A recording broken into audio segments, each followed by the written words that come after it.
So good morning everyone. Good morning. Sorry for delay, अभी उसका थोड़ा मिसकनेक्शन हो गया क्योंकि मैं तो रेडी बैठा था बट मैं बोला भी है नहीं है। So I am already on barrel station but maybe that mean sorry for delay that. So good morning everyone, I am myself Rahul Adav, I am well the trainer for the Niva Bupa. तो अगर आपके बारे में थोड़ा brief हो जाए तो आप कब से हैं और what is your previous experience? Hi, I am Akanksha. मैं यहाँ पे 2 महीने से हूँ Okay. और इसके पहले मेरा 14 इयर्स का एक्सपीरियंस है इन सेल्स तो इन सेल्स बेसिकली व्हाट, इंश्योरेंस और what? Broking. Previously, actually, I was in HDFC Bank. Okay So currently, actually, I'm working with last 4 months here. Oh, my name is Hitesh Loke. Okay I have overall 15 plus years of experience. My last organization was with Axis Bank.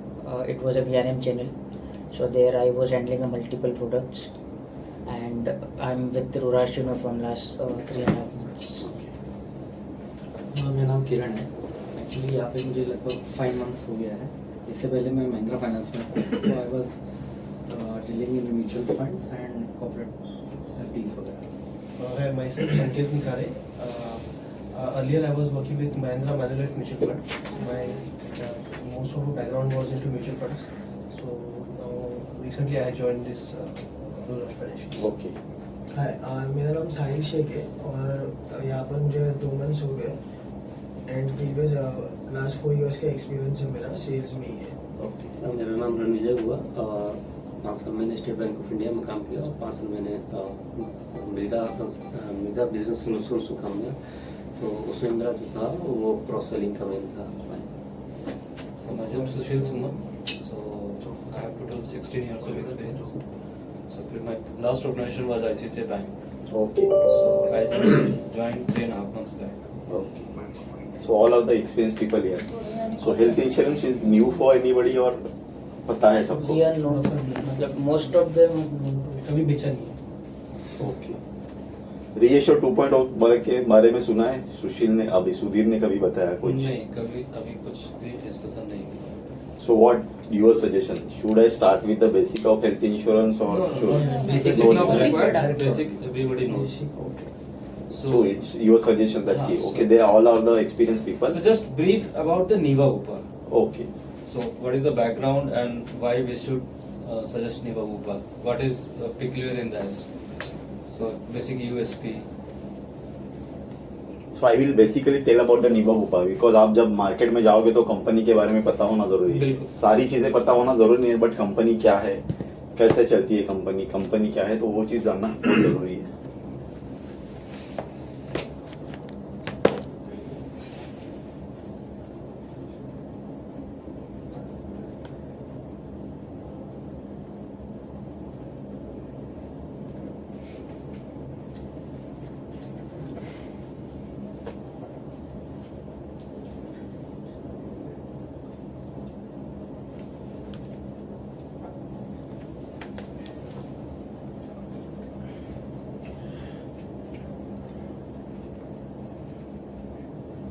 So basically I'm talking about Niva Bhupa. It is a joint venture between Niva and Bhupa.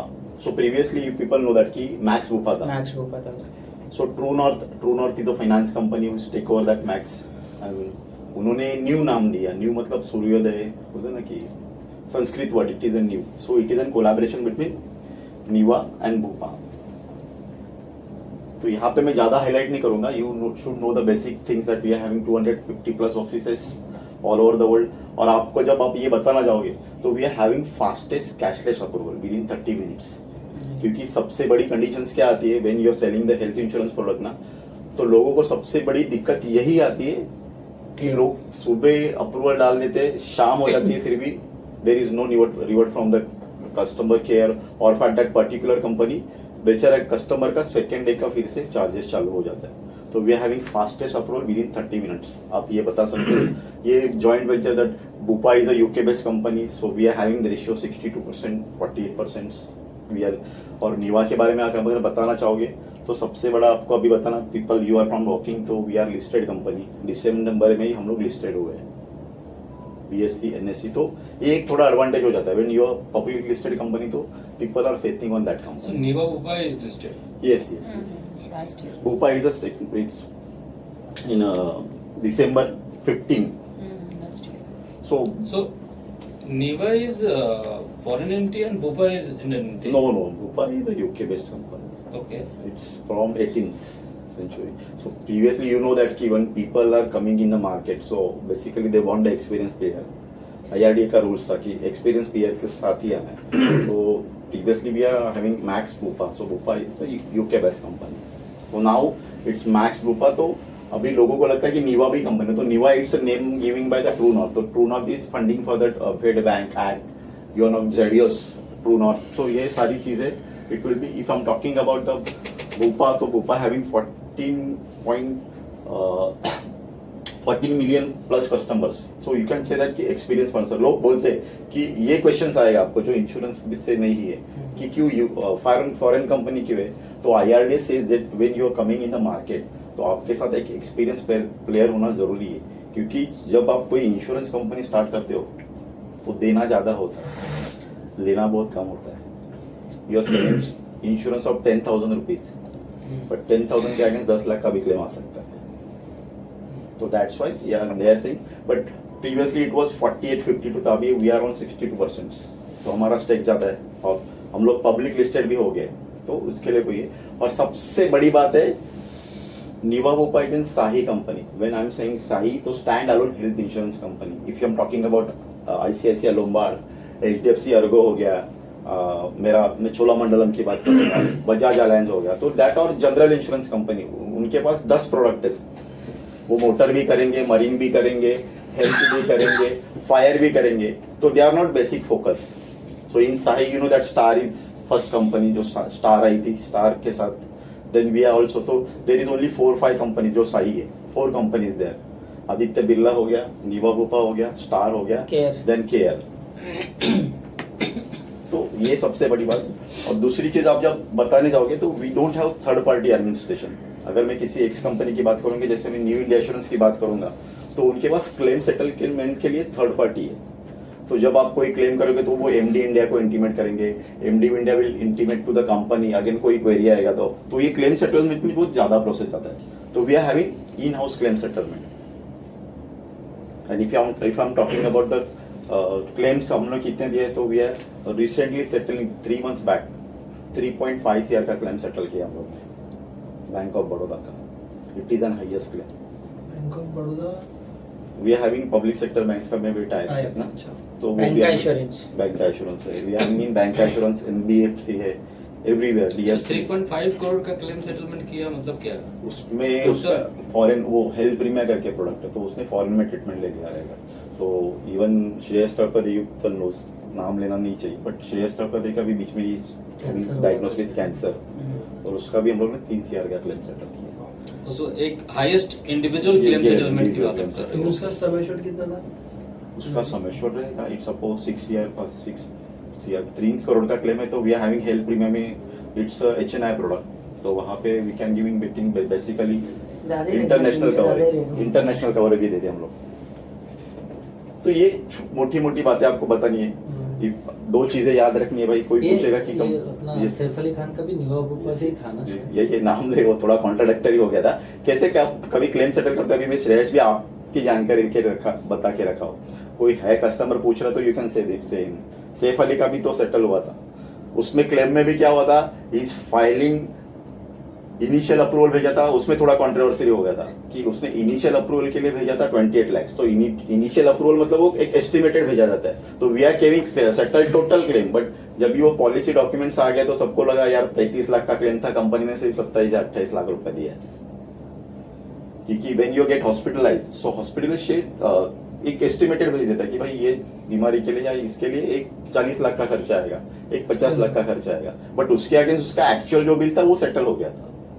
वैसे ही होता है ना, वो partially वो day by day वो नया नया claim आते रहता है. वही होता है. बट एक कुछ साथ लोग नहीं भी, आते. मैं I am doing the training, यार वो सैफ अली का 35 लाख का क्लेम किया था आपने, तो उसको सिर्फ 28 लाख रुपया दिया. तो वी आर सेइंग दैट कि वो इनिशियल अप्रूवल के लिए उन्होंने 35 लाख का भेजा था, बट इसका एक्चुअल बिल इज 28 वो लाख. बिल आया था. That is settled. वो बड़ा ये भी हो गया था सबको बताना वगैरह, ये सारी चीजें मत याद रखिए आप। ये तो बेसिकली जो एनबीएच है एम्प्लॉय के लिए। दूसरी एक मैं बात करना चाहूंगा कि कोई पूछेगा तो mister Krishna Narayan sir is the CEO of the company and mister Ankur Kharbanda is the chief distribution officer. तो कभी कुछ पहचान में निकाल जाता है तो वो लोग पूछते हैं, वो ये दो चीजें पूछ लेते हैं, बाकी सारी बताएंगे नहीं HR कौन है but who is the MD CEO of that company, so mister Krishna Narayan. Now we can come to the product. NBHR रहता तो मैं आपको सारा डीप में बताता कि we are winning this award that award. तो आप जब आपका सेल्स का कैसे, यू आर डूइंग कॉलिंग्स और फील्ड पे दोनों ना?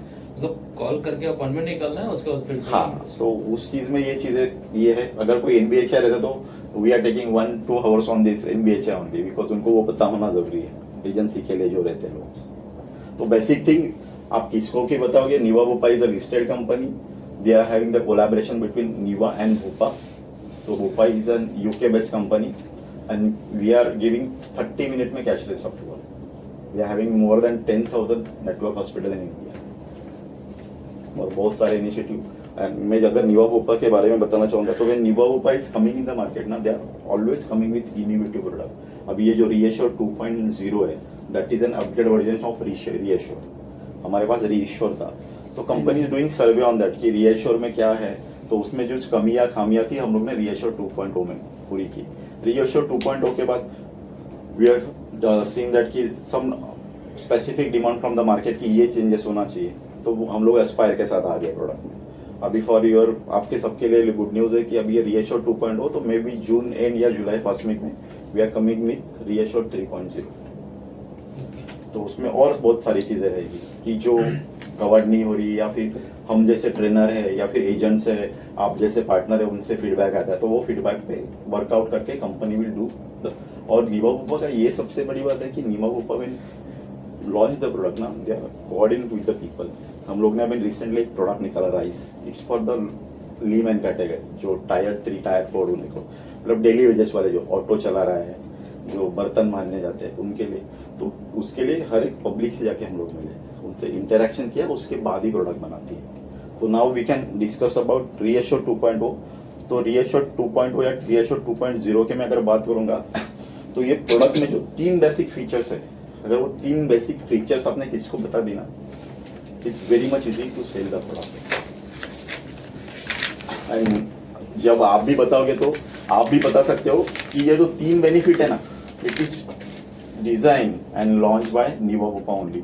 आज हर एक कंपनी के पास वो प्रोडक्ट है या फीचर्स है, बट वो जो लॉन्च किया, जो इंट्रोड्यूस किया मार्केट में, दैट इज इंट्रोड्यूस बाय निवा भोपा।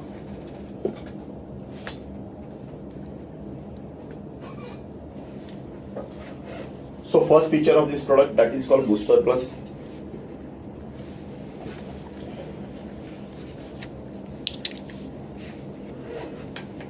तो बूस्टर प्लस के बारे में अगर मैं बात करूं, किसके पास मेडिक्लेम है यहाँ पे? एनीबडी है? सबके पास है। तो आपकी जो मेडिक्लेम है उसमें क्या होता है, even I am having the mediclaim policy, उसमें क्या होगा कि मेरे पास सम एश्योर्ड लिया मैंने 20 लाख का, 20 लाख के सम एश्योर्ड में अगर मैं क्लेम नहीं करूंगा तो सम पोर्शन ऑफ दैट 15% आपका रहेगा, मेरा 10% है। तो when next year I am renewing the policy, मुझे कितना मिलेगा? मेरा 20 लाख का 10% पकड़ूंगा तो 22 लाख हो, और 10 साल में वो पॉलिसी मेरी डबल हो जाएगी, because I am not claiming in the policy. मुझे उसमें क्या मिला है? एनसीबी मिलता है मुझे, नो क्लेम बोनस। और वो किस रूप में मिलता है कि अगर मैंने क्लेम नहीं किया तो, बट अगर मैंने क्लेम किया क्या हो जाएगा? एनसीबी तो नहीं मिलेगा। मेरी 20 लाख की पॉलिसी है, मैंने 1 लाख रुपए का क्लेम कर दिया, 1 लाख रुपए का क्लेम कर दिया, 19 लाख तो चला गया, उसका तो कुछ बेनिफिट मुझे मिलने वाला नहीं, प्लस मेरी जो एनसीबी है वो भी मेरी लॉस हो जाएगी। तो एक सिंपल एग्जांपल है, आज हम होटल में खाना खाने जाते हैं तो बच्चे को भी लेके भाई खाना खा ले, पैसा दिया है, वेस्ट नहीं जाना चाहिए, बचेगा तो हम लोग पार्सल ले लेते। तो व्हाट बूस्टर्स का बेनिफिट सेम कि don't lose what you don't use. तो वो कैसे होता है कि जैसे आपका नाम कैसा है? संकेत ने 20 लाख की पॉलिसी ली थी, संकेत ने 20 लाख की पॉलिसी ले ली, ये साल संकेत ने कोई क्लेम नहीं किया, तो जो 20 लाख रुपए है ना, that will not go waste, वो व्यर्थ नहीं जाएगा, it will be carry forward to the next year, और नेक्स्ट ईयर जब संकेत आप अपनी पॉलिसी रिन्यू कराओगे ना, तो डे 1 से आपका कवर क्या रहेगा, जो ये डार्क ब्लू है that is your best sum assured, और जो लाइट ब्लू है दैट इज इंडिकेट बूस्टर्स।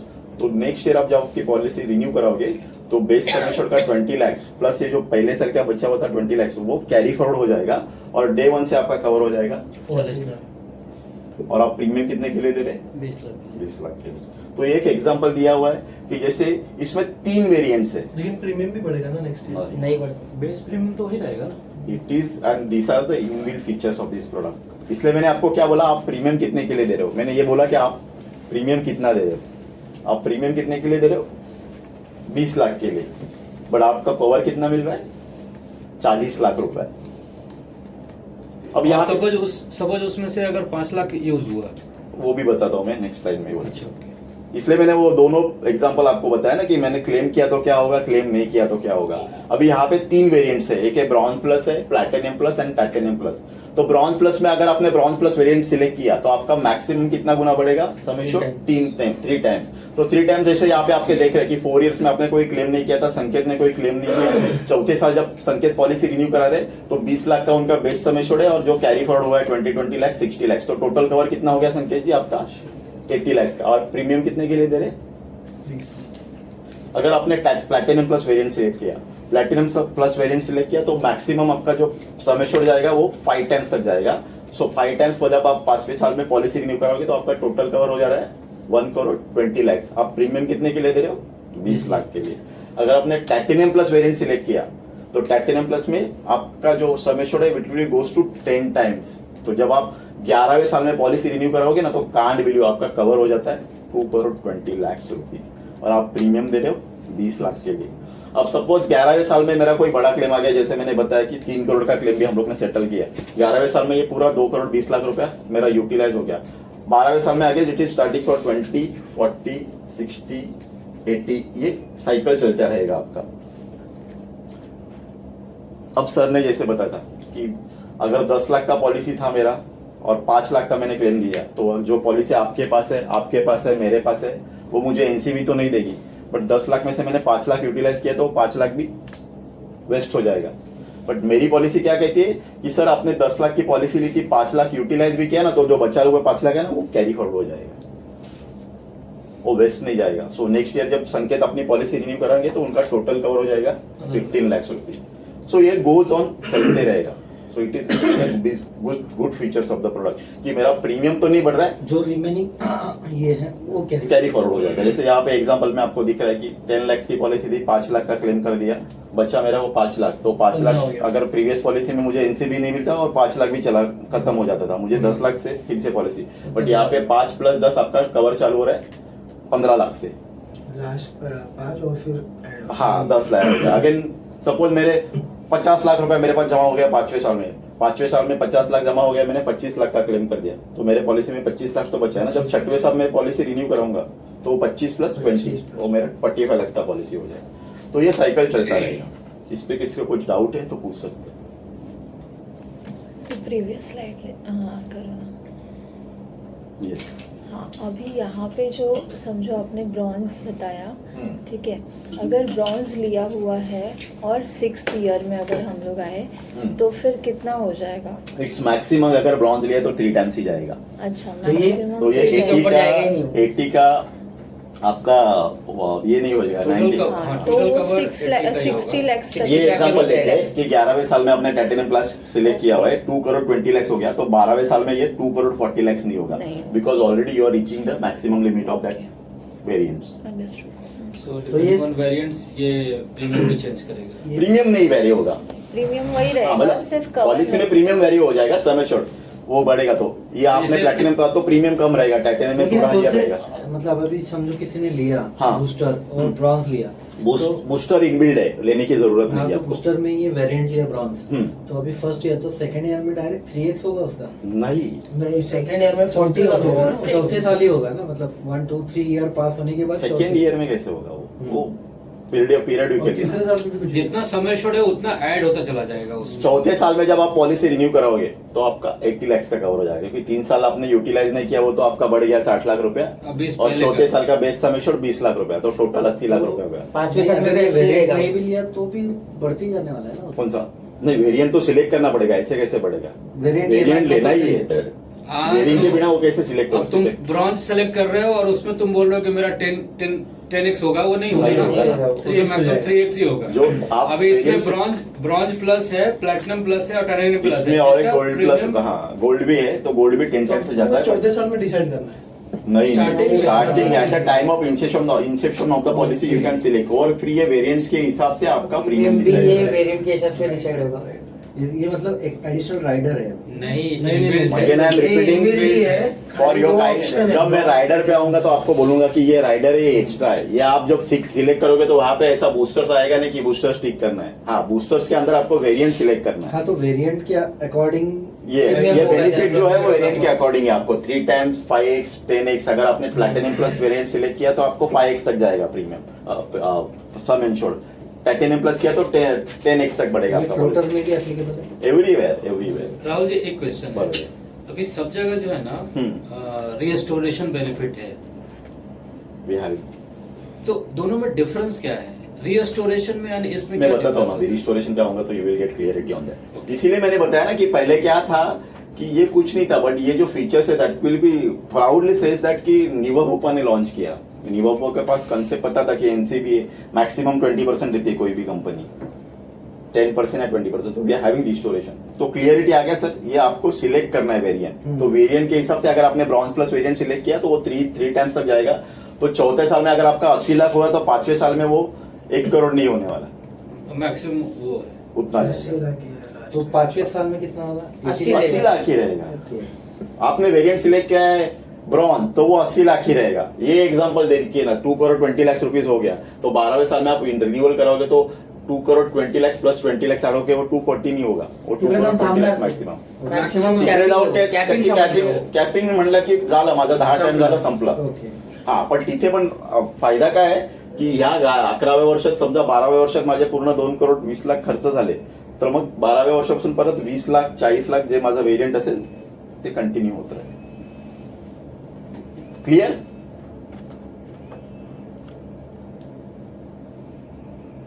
अब आते हैं सर के फीचर्स पे। Reassure forever. रीएश्योर फॉरएवर क्या कहता है कि जैसे मेरी 20 लाख की पॉलिसी है, जैसी मेरी नॉर्मल अपनी पॉलिसी है, संकेत की पॉलिसी है, सर की पॉलिसी, आपकी पॉलिसी है। पॉलिसी क्या कहती है? 20 लाख का मेरा सम एश्योर्ड है, कुछ मेरा बड़ा एक्सीडेंट हो गया, 20 लाख मेरा खत्म हो गया, हो जाता है। अभी मेरे फैमिली में मैं हूं, मेरी वाइफ है, मेरे 2 बच्चे हैं, या फिर मुझे भी कोई क्लेम आएगा साल भर में तो कुछ नहीं मिलेगा, क्योंकि 20 लाख तो मैंने पूरा यूटिलाइज कर लिया है। अभी मुझे वेट करना पड़ेगा जब मैं पॉलिसी रिन्यू कराऊंगा, जब नेक्स्ट ईयर में पॉलिसी रिन्यू कराऊंगा तब उस पॉलिसी में फिर वो 20 लाख रुपए आ जाएगा, then I can utilise the policy. But Reassure forever क्या कहता है हमारा? रीएश्योर फॉरएवर इज सेइंग कि जैसे ही राहुल ने 10 लाख की पॉलिसी थी, फर्स्ट क्लेम कर दिया, क्लेम सेटल हो गया, इमीडिएटली आपका रीएश्योर फॉरएवर का रिस्टोरेशन का बेनिफिट एक्टिवेट हो जाएगा। जैसे आप ये दिख रहे स्क्रीन पे कि 10 लाख की पॉलिसी थी, 10 लाख की पॉलिसी में मैंने 7 लाख का क्लेम कर दिया। क्लेम कर दिया मतलब क्या? मैंने डॉक्यूमेंट सबमिट कर दिए, क्लेम का अप्रूवल आ गया, क्लेम सेटल हो गया। अब जैसे ही क्लेम सेटल हो जाएगा ना, तो company immediately equal to my best sum assured अपनी तरफ से 10 लाख रुपया पॉलिसी में ऐड कर देगी। उसे कहते हैं रिस्टोरेशन। अभी आपका सेकेंड क्लेम कितने का आया?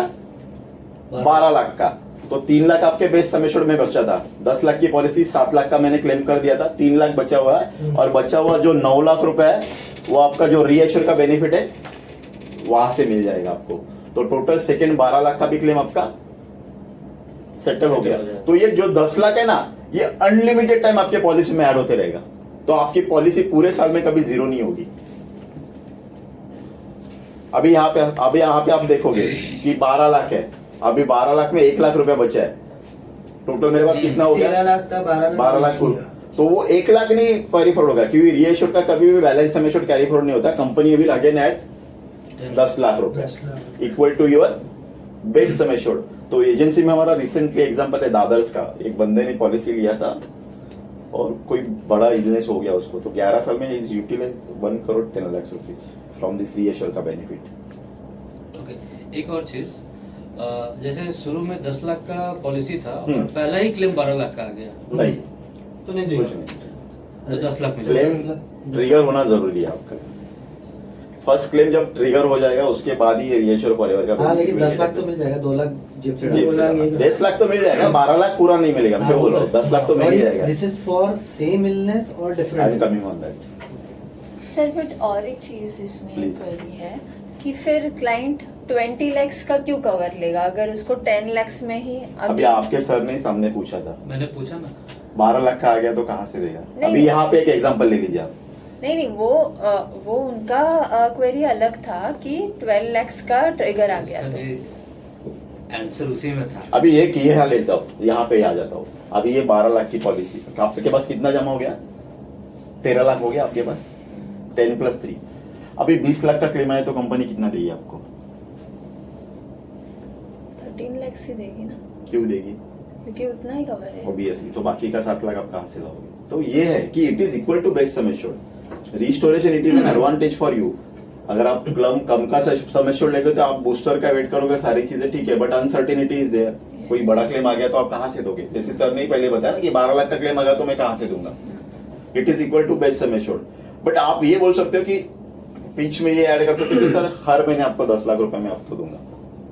अभी मैं एक सिंपल सवाल पूछ रहा हूँ, अभी यहाँ पे मेरा बेस्ट सम एश्योर्ड था 10 लाख का, 7 लाख पहले क्लेम में आ गया, 3 लाख मेरा सेकंड क्लेम आ गया, तो मेरा बेस्ट सम एश्योर्ड एग्जॉस्ट हो गया। बूस्टर्स क्या कहता है? Whatever the remaining sum assured that will be carry forward to the next year. अभी नेक्स्ट ईयर में जब पॉलिसी रिन्यू कराऊंगा तो कितना होगा मेरा सम एश्योर्ड? कितना रहेगा मेरे पास किटी में? 10 लाख ही रहेगा। और कोई? नहीं, अगर वो कंज्यूम हो गया तो 0 ही रहेगा ना। और 10 लाख नेक्स्ट ईयर का जो रहेगा वो रहेगा 20 लाख रहेगा। 7 लाख और 3 लाख दोनों कंज्यूम हो गया ना? 20 लाख रहेगा मेरे पास। मेरा रीएश्योर का बेनिफिट एक्टिवेट हो गया ना। ये चीज याद रखो, ये किसी को याद नहीं रहती। तो मेरे my policy will never get 0। तो जब नेक्स्ट ईयर में पॉलिसी रिन्यू कराऊंगा तो 10 लाख का तो मेरा बेस्ट सम एश्योर्ड तो है, बट ये रीएश्योर का बेनिफिट भी मेरे लिए एक्टिवेट हुआ, तो डे 1 से मेरे पास 20 लाख का कवर रहेगा। नेक्स्ट ईयर वो नेक्स्ट ईयर रिन्यूअल के टाइम पे हाँ, 20 लाख आपके पास। लेकिन हो जाएगा। यूटिलाइज हुआ है ना वो तो। नहीं वो Reassure activate हो गया ना आपका। इर्रेस्पेक्टिव ऑफ यूटिलाइजेशन है ना, इसके पहले जो था। क्लेम जब अभी कैसे होता है, हर एक पॉलिसी में अभी हम लोग आते हैं रीएश्योर में क्या कंडीशन देते हैं। कुछ पॉलिसी में क्या होता है कि जब क्लेम आएगा तो ही रीएश्योर एक्टिवेट होता है, बट हमारी पॉलिसी क्या कहती है कि एक बार अपने पॉलिसी में क्लेम लिया ना तो वो लाइफ टाइम आपका जब तक रिन्यू कराओगे रीएश्योर का बेनिफिट एक्टिवेट रहेगा। इसलिए आप जब से नेक्स्ट ईयर पॉलिसी रिन्यू कराने जाओगे तो बूस्टर्स के लिए तो आपके पास कोई अमाउंट बची नहीं है, बट रीएश्योर तो आपके साथ है। तो अगर 20 लाख का क्लेम आया तो company 10 lakh best sum assured दे देगी, और रीएश्योर का जो बेनिफिट एक्टिव है 10 लाख का उसमें से दे देगी, तो टोटल 20 लाख आपका पेड हो जाएगा। So that is irrespective of claim हो नहीं हो, वो 10 का जो एक बार आपका एक्टिवेट हो गया तो आपके किटी में 10 लाख रुपए साथ में है ही। एक्टिवेट हो गया का क्या मतलब? 1 साल कंप्लीट हो गया, आपने क्लेम कर दिया, तो ये बेनिफिट एक्टिवेट लेने होने के लिए कंडीशंस क्या है कि पॉलिसी में क्लेम आना जरूरी है और सेटल होना जरूरी है। तो आपका पहला क्लेम आ गया, सेटल हो गया, तो आपका जो ये बेनिफिट तो के लिए ये कंडीशन था वो तो reassure फुलफिल हो गया। लेकिन अगर मेरा क्लेम नहीं आया, कोई प्रॉब्लम नहीं ना, आपके साथ 10 लाख रुपए तो रहेगा। अगर क्लेम नहीं आया तो तब तक आपको वेट करना है, फिर वो क्लेम आने तक फर्स्ट क्लेम के बाद ही वो एक्टिवेट होगा। वो जो 3x 5x और 10x था, वो तो चलता रहेगा चलेगा, आपका, वो तो वो renewal- तो बाय डिफॉल्ट आपका, ये तो आपको एडिशनल आया ना उसमें, वो तो बाय डिफॉल्ट आपका चलता रहेगा। क्लेम नहीं आया तो 10 का 20 हो गया, 20 का 30 हो गया, 30 का 40 हो गया, वो तो चलता रहेगा। बट ये उसके लिए है कि एक बार क्लेम आ गया तो आपको ये भी एक्टिवेट हो जाएगा। सो ये रीस्टोरेशन वाला जो चीज है वो अभी रिस्टोरेशन लोग बोलेंगे कि हम तो सब रिस्टोरेशन सबके लिए दे रहे हैं, आपके क्वेश्चन पे बताओ। बट कंडीशंस क्या होता है कि आज अगर राहुल का हार्ट का ऑपरेशन हुआ है और कल अगर जाके राहुल को हार्ट का ऑपरेशन कर रहे हैं ना, तो ये रिस्टोरेशन का बेनिफिट वो यूटिलाइज नहीं कर पाएगा। सेम डिजीज का। बट व्हाट युवा पर्पस है, same person same illness, you can utilise this benefit. Sub limit ना, नहीं सब लिमिट नहीं है। अभी कंडीशन आती है कि वो कोई बोलेगा नहीं हम तो दे रहे सेम पर्सन, बट वहां पे और एक कंडीशन आती है कि अगर मेरे फैमिली से कोई वो डिसीज हुआ तो भी मैं रिस्टोरेशन का बेनिफिट नहीं यूटिलाइज कर पाऊंगा। बट हम लोग भी बेनिफिट दे रहे हैं, डिफरेंट पर्सन सेम इलनेस के लिए भी हम लोग दे रहे हैं। अगर आज राहुल का हार्ट का ऑपरेशन हुआ, कल जाके किडनी का ऑपरेशन हो रहा है और उसको ये रिस्टोरेशन का बेनिफिट यूज करना है, वो यूटिलाइज कर सकता है। तो same person same illness, different person same illness के लिए भी आप यूटिलाइज कर सकते हो, और सेम पर्सन को अगर डिफरेंट इलनेस हो गया तो भी आप यूटिलाइज कर सकते हो। तो कोई रिस्ट्रिक्शन नहीं है, कोई if and but. Again if and but में क्या होता है, एक लोग बोलेंगे ये सारी चीजें तो हम लोग दे रहे, बट वहां पे और एक सबसे बड़ा कंडीशन आ जाता है कि अगर आज रिस्टोरेशन का बेनिफिट आपने किसी एक्स डिसीज के लिए या फिर सर्जरी के लिए यूटिलाइज किया, तो जब वाई सर्जरी आपको कराना है तो आपको 45 डेज तक रुकना पड़ता है। वही सब लिमिट, वही मैं बोल रहा था 45 डेज का सब लिमिट टैट होता है। सब लिमिट इज डिफरेंट वर्ड। सब लिमिट क्या होता है कि मेरे 10 लाख की पॉलिसी एक लिमिट दिया जाता है उसमें मेरे को बोलेंगे कि आपका 3 लाख एक्स वाई का। सर्जरी करना है तो हाँ। 4 लाख की यूटिलाइज कर सकते हो, that is called sub limit. यहाँ पे होता है वेटिंग पीरियड्स, तो we don't have such waiting periods. Rahul ने आज हार्ट की सर्जरी करा ली, 4 दिन बाद डॉक्टर बोला कि आपकी हार्ट की सर्जरी फेल हुई है, आपको ये फिर से सर्जरी करना पड़ेगा, you can do that. So restoration, you can remember, unlimited time restoration in the policy. Same person same illness you can utilize, different person same illness you can utilize, same person different illness के लिए आप utilise कर सकते हो। ये same person different illness तो ठीक है, इंडिविजुअल पॉलिसी है, लेकिन डिफरेंट पर्सन सेम इलनेस तो ये फ्लोटर के केस में ही आएगा। Yes yes obviously family plot, Otherwise, तो नहीं। तो वो क्लॉजेस क्या होता है कि my previous company giving that benefit, उसमें ये सारे क्लॉजेस थे, ये ठीक they are ready to give the है। अनलिमिटेड टाइम रिस्टोरेशन, बट वहां पे उन्होंने ये क्लॉज डाल के रखा था, there will be the waiting period of 45 days कि आपने एक सर्जरी की है तो वाई सर्जरी के लिए आपको 45 डेज तक ये आप बोल रहे हो कि रेश्योर 1 जो था उसमें था ऐसा। रिएश्योर में ये नहीं था, we can come with the वहां पे मतलब एनसीबी टाइप था, कोई भी person 100%। हॉस्पिटल में आने के बाद फिर से अगर ये होता है तो ये याद रखना है कि क्लेम अप्रूव होना जरूरी है। Recently we are having case for Samruddhi highway, husband wife 2 बच्चे जा रहे थे, टायर ब्लास्ट हो गया, बड़ा बच्चा जगह पे खत्म हो गया, and mummy and daddy get hospitalise. तो वो सेम डे वो लोग ने दोनों क्लेम ट्रिगर कर दिए। They are having the policy of 20 lakh rupees. तो हस्बैंड का तो 18 लाख का क्लेम सेटल हो गया, बट वाइफ का 9 लाख का क्लेम था, तो उसके लिए थोड़ी दिक्कत आ गई। तो we can request the hospital, आप ये एक क्लेम फाइल कर दीजिए, इसको अप्रूव आने दीजिए, इसका अप्रूवल आने के बाद सेटल होने के बाद you can put the next claim. तो रिएश्योर का कंडीशन यही है कि आपका एक अप्रूवल आ जाएगा, सेटल हो जाएगा। ये एक्सीडेंट के केस में ही होता है ज्यादा, बाकी केस में नहीं आता है एक कंप्लेंट। साथ वो मतलब अनफॉर्चुनेटली फैमिली जा रही थी और सब एक ही साथ एक्सीडेंट हो गया, उस केस में आ जाएगा। अगर सबका इंडिविजुअली अलग अलग है तब तो कोई प्रॉब्लम प्रॉब्लम नहीं ही है। नहीं है उसमें। ये फैमिली फ्लोटर में होता है। फैमिली प्रोटेक्ट में ऐसा है, ठीक है, उसका भी एक तरीका है जो। तो ये आपको याद रखना है। क्या होता है कि अभी आई एम फ्रॉम सितंबर, तो हर दिन एक नई चीज आती है। तो एक दिन वही क्वेश्चन उसने पूछा था, 4 लोग थे, 4 लोगों का क्लेम साथ में आ गया, तो भाई उतना हॉस्पिटल तो एडजस्ट करेगा ना, उसको पैसा चाहिए। ऐसा तो होता है नहीं कि एक ही दिन सबको, एक ही दिन कब छोड़ेंगे, थोड़ी करो चाहिए। हाँ, तो वहाँ पे अगर सपोज गलती से हॉस्पिटल वाले ने एक ही साथ सब क्लेम कर दिया, मतलब सब भेज दिया, तो वहाँ पे ये वे आउट बताया जाता है कि हाँ वे आउट तो बताया जाता है, बिकॉज मालूम चला क्या कि होता है यार हॉस्पिटल वे आउट नहीं बताएगा, बट जब कस्टमर हमसे पॉलिसी ले रहा है तो हम लोग ये सारी चीजें उसको बताती है। और अभी उसने भी कर दिया तो हमने फोन करके बोल दिया ना, डॉक्टर उतने तो रहते हो। और जैसा होता है ना कि अब मैंने 10 साल पहले पॉलिसी ली थी, अब उस समय क्या क्या कंडीशन था, क्या क्या फीचर्स था, मुझे याद नहीं रहता। लेकिन मैं वही बोल रहा हूँ, ये तो क्लेम कर दिया था उन्होंने, फिर हम लोग ने उनको वे आउट बताया। यही मैं बताया कि वो वे आउट तो बताते हैं हर जन बताते। कोई क्वेश्चन इस पे? डन। अब आते हैं लॉक द क्लॉक। अब जैसे आगे मैं बोलूंगा संकेत सर, आप तुमचं नाव काय सर? हितेश नितेश सर, तुमचं? किरण नितेश, संकेत, किरण, नितेश, हितेश. हितेश, राहुल। आपण पॉलिसी घेतलेली आहे। अपने पॉलिसी में क्या है मालूम है? अपने पॉलिसी में IRD के हिसाब से 5 साल के बाद प्रीमियम बढ़ना है।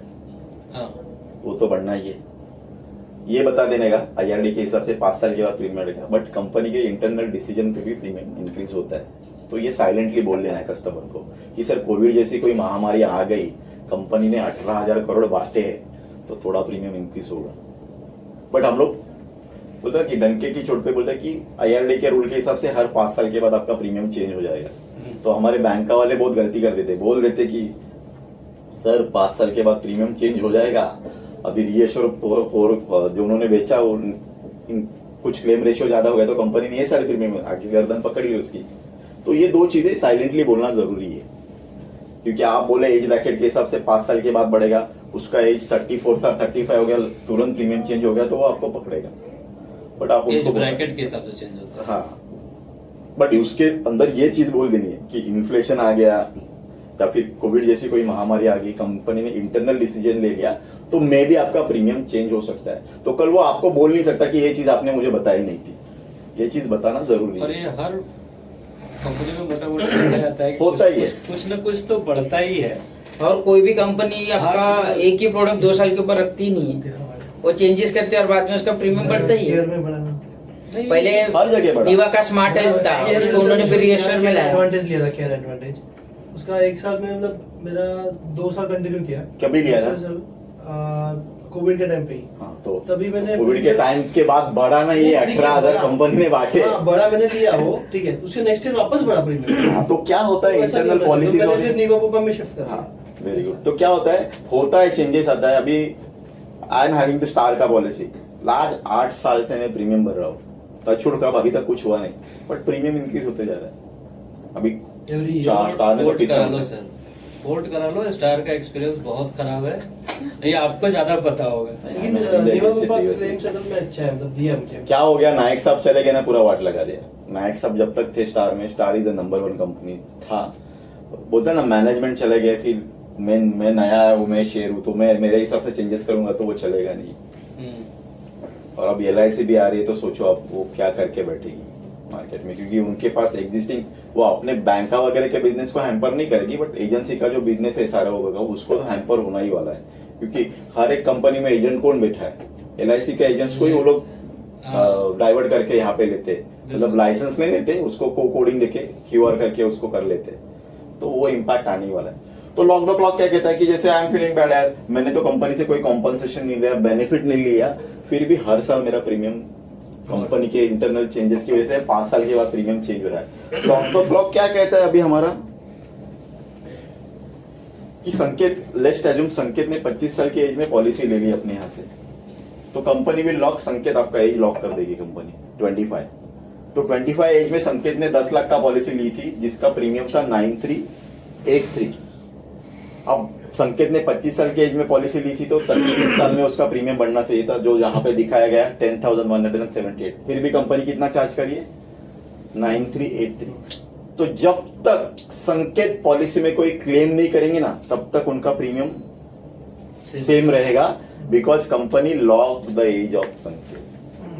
तो अभी संकेत इज वेरी बोलना हेल्दी, फिट एंड फाइन थे, तो 45 ईयर्स तक संकेत ने पॉलिसी में कोई क्लेम नहीं लिया, तो 20 साल के बाद भी उनका प्रीमियम कितना आ रहा है देखिए, 9383। तो it is again a unique features of this product. तो जब तक आप पॉलिसी में क्लेम नहीं करोगे, तो नीवा पोपा कहता है कि संकेत जी आपने पॉलिसी में कोई क्लेम नहीं किया और कंपनी से कोई बेनिफिट नहीं लिया, तो हमें हक नहीं आपका प्रीमियम बढ़ाने का, तो आपका प्रीमियम विल बी सेम। लेकिन क्लेम करेगा तो क्लेम कर लिया क्लेम कर लिया तो shoot दैट विल बी हो जाएगा चेंज। फिर। तो वो शूट मतलब एज पर द एज वो हो जाएगा। शूट मतलब क्या, as per the age that will be increase.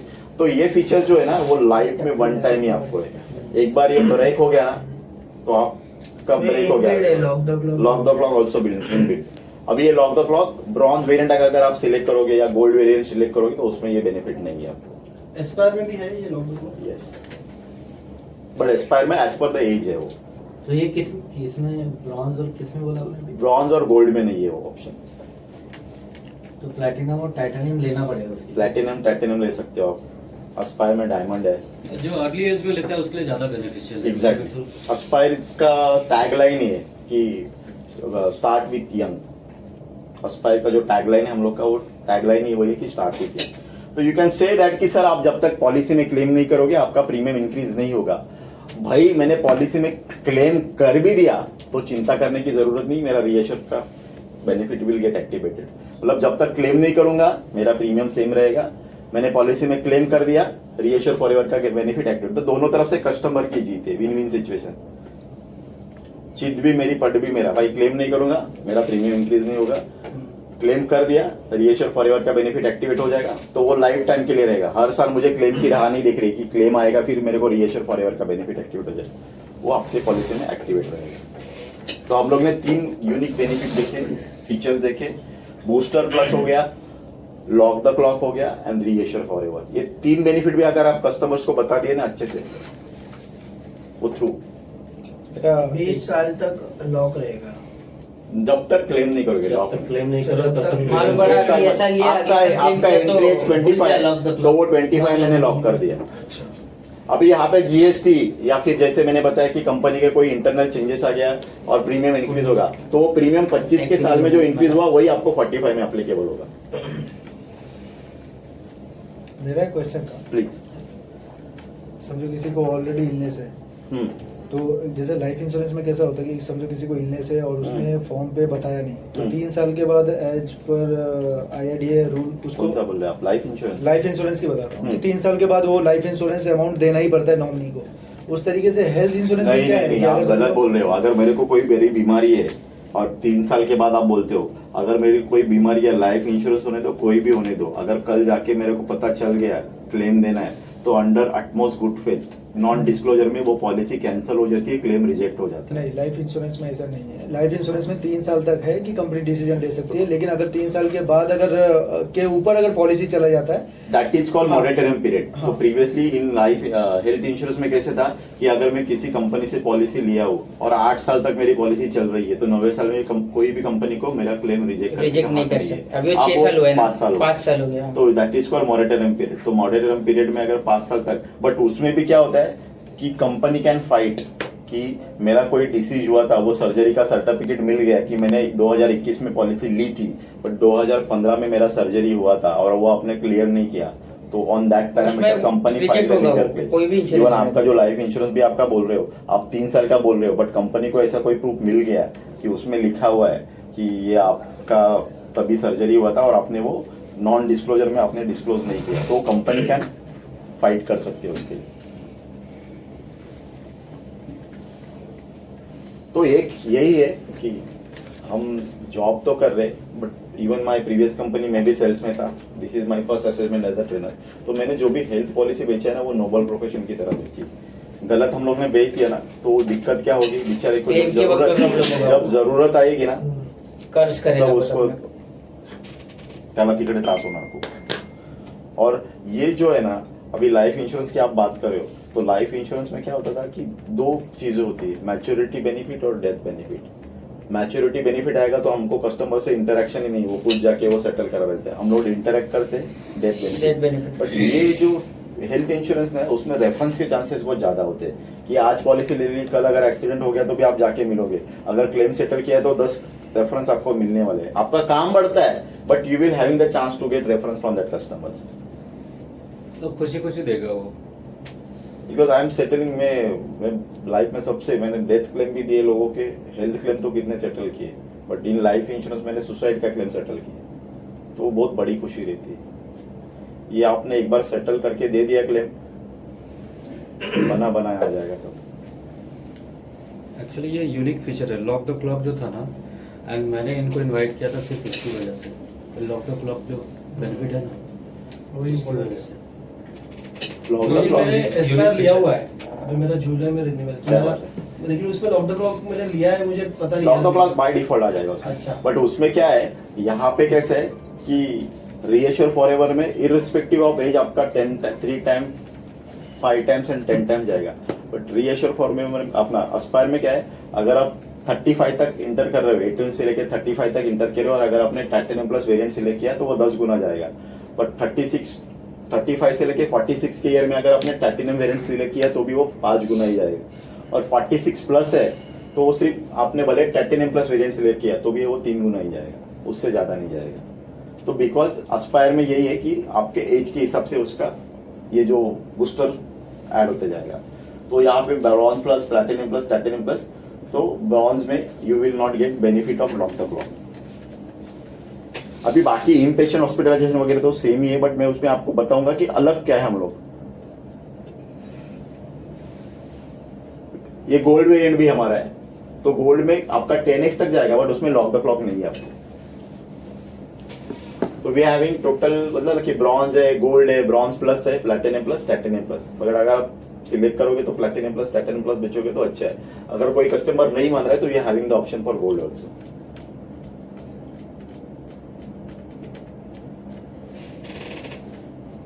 Anybody tell me what is inpatient care, क्या होता है इनपेशेंट केयर?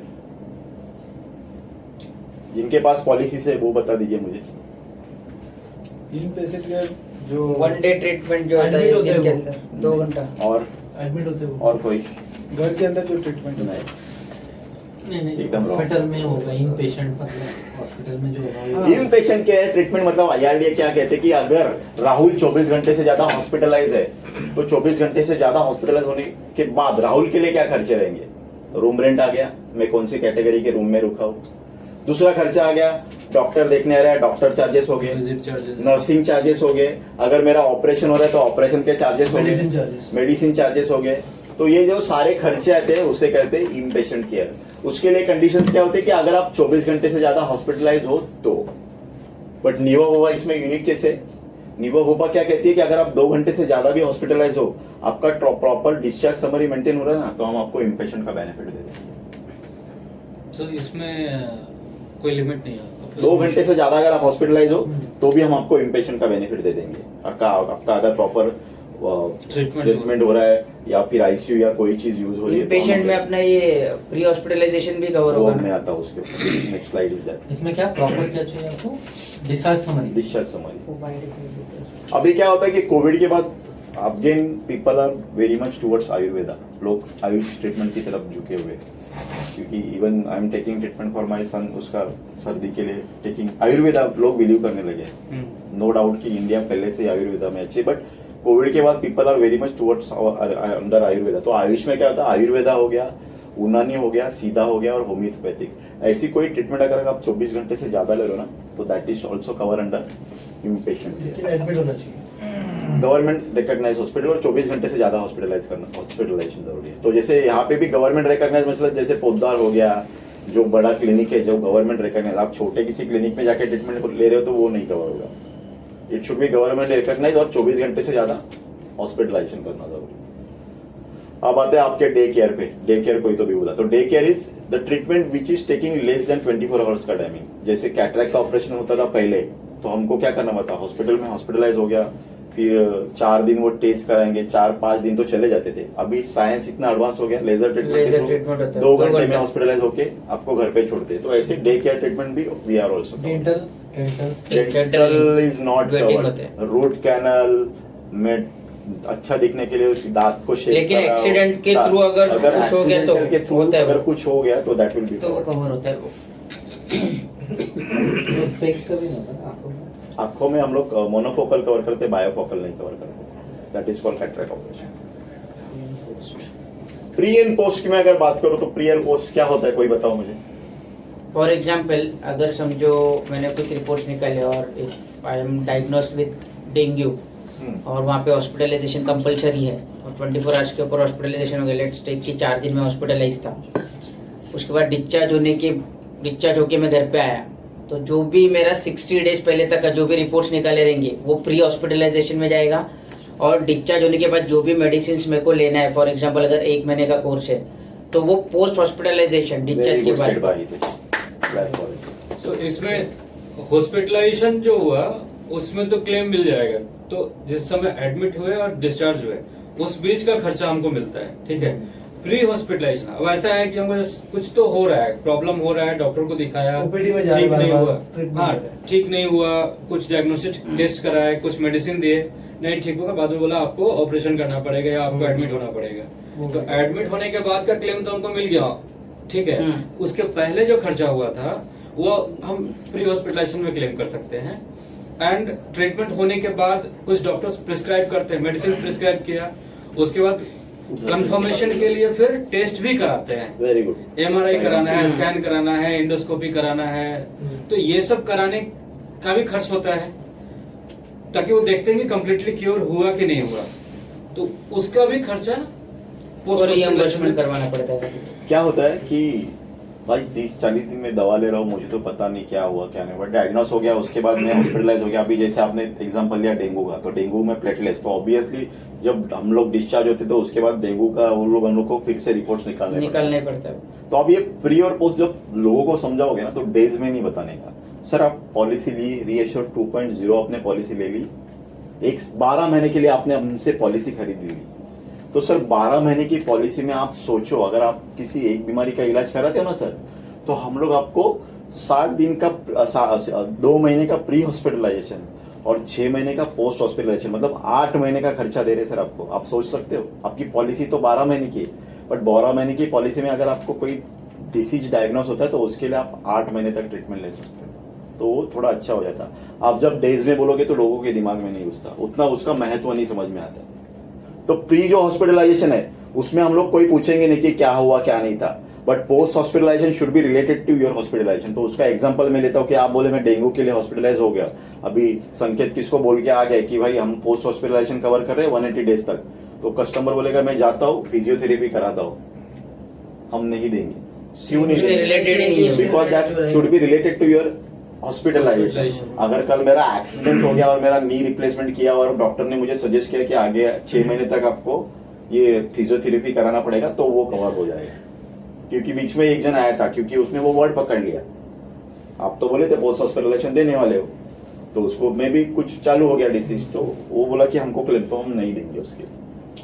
पर अगर समझो कुछ डिसीज ऐसे डिटेक्ट होता है, जैसे समझो अगर मतलब एक एज होने के बाद कुछ हमें हमारे इसमें कुछ जॉइंट पेन या फिर उसके रिलेटेड कुछ सीरियस डिसीज होता है, तो क्या उसमें फिजियोथेरेपी वगैरह कवर हो होता है? जाएगा, okay, but after taking the policy हाँ, it should be not pre वो एग्जिस्टिंग। भी हाँ, गवर्नमेंट रजिस्टर्ड ऑब्वियसली, प्रैक्टिशनर और से ही करना पड़ेगा। सब जगह तो वही है, क्योंकि सेंटर्स है ना, हर एक हॉस्पिटल्स में सेंटर्स रहती है, और ये गवर्नमेंट रिकॉग्नाइज ही थेरेपी वाला था, वो नॉर्मल रहते वो तो घर पे आके करा देता, वैसे मेरे मम्मी के लिए आता, but they are not certified.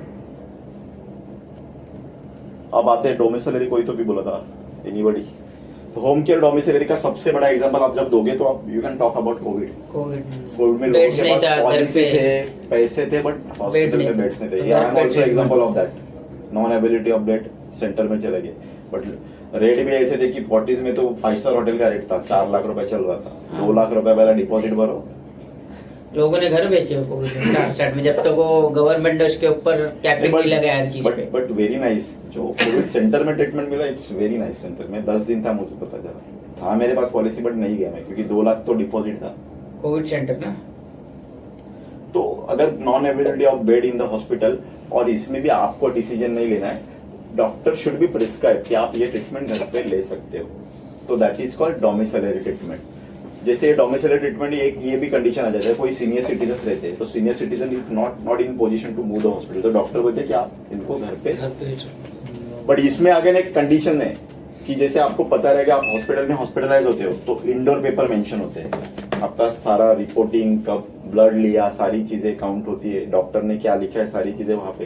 तो आप जब घर पे रहोगे तो ये चार्ट प्रिपेयर होना जरूरी है। आप बोलोगे सुबह में डॉक्टर आ रहा है, देख के जा रहा है, फिर नर्स आ रही है, ड्रेसिंग करके चली जा रही है, आपको बेनिफिट नहीं मिलेगा। आपको वो सारे डेली मॉनिटरिंग चार्ट्स के record should be prepared in your.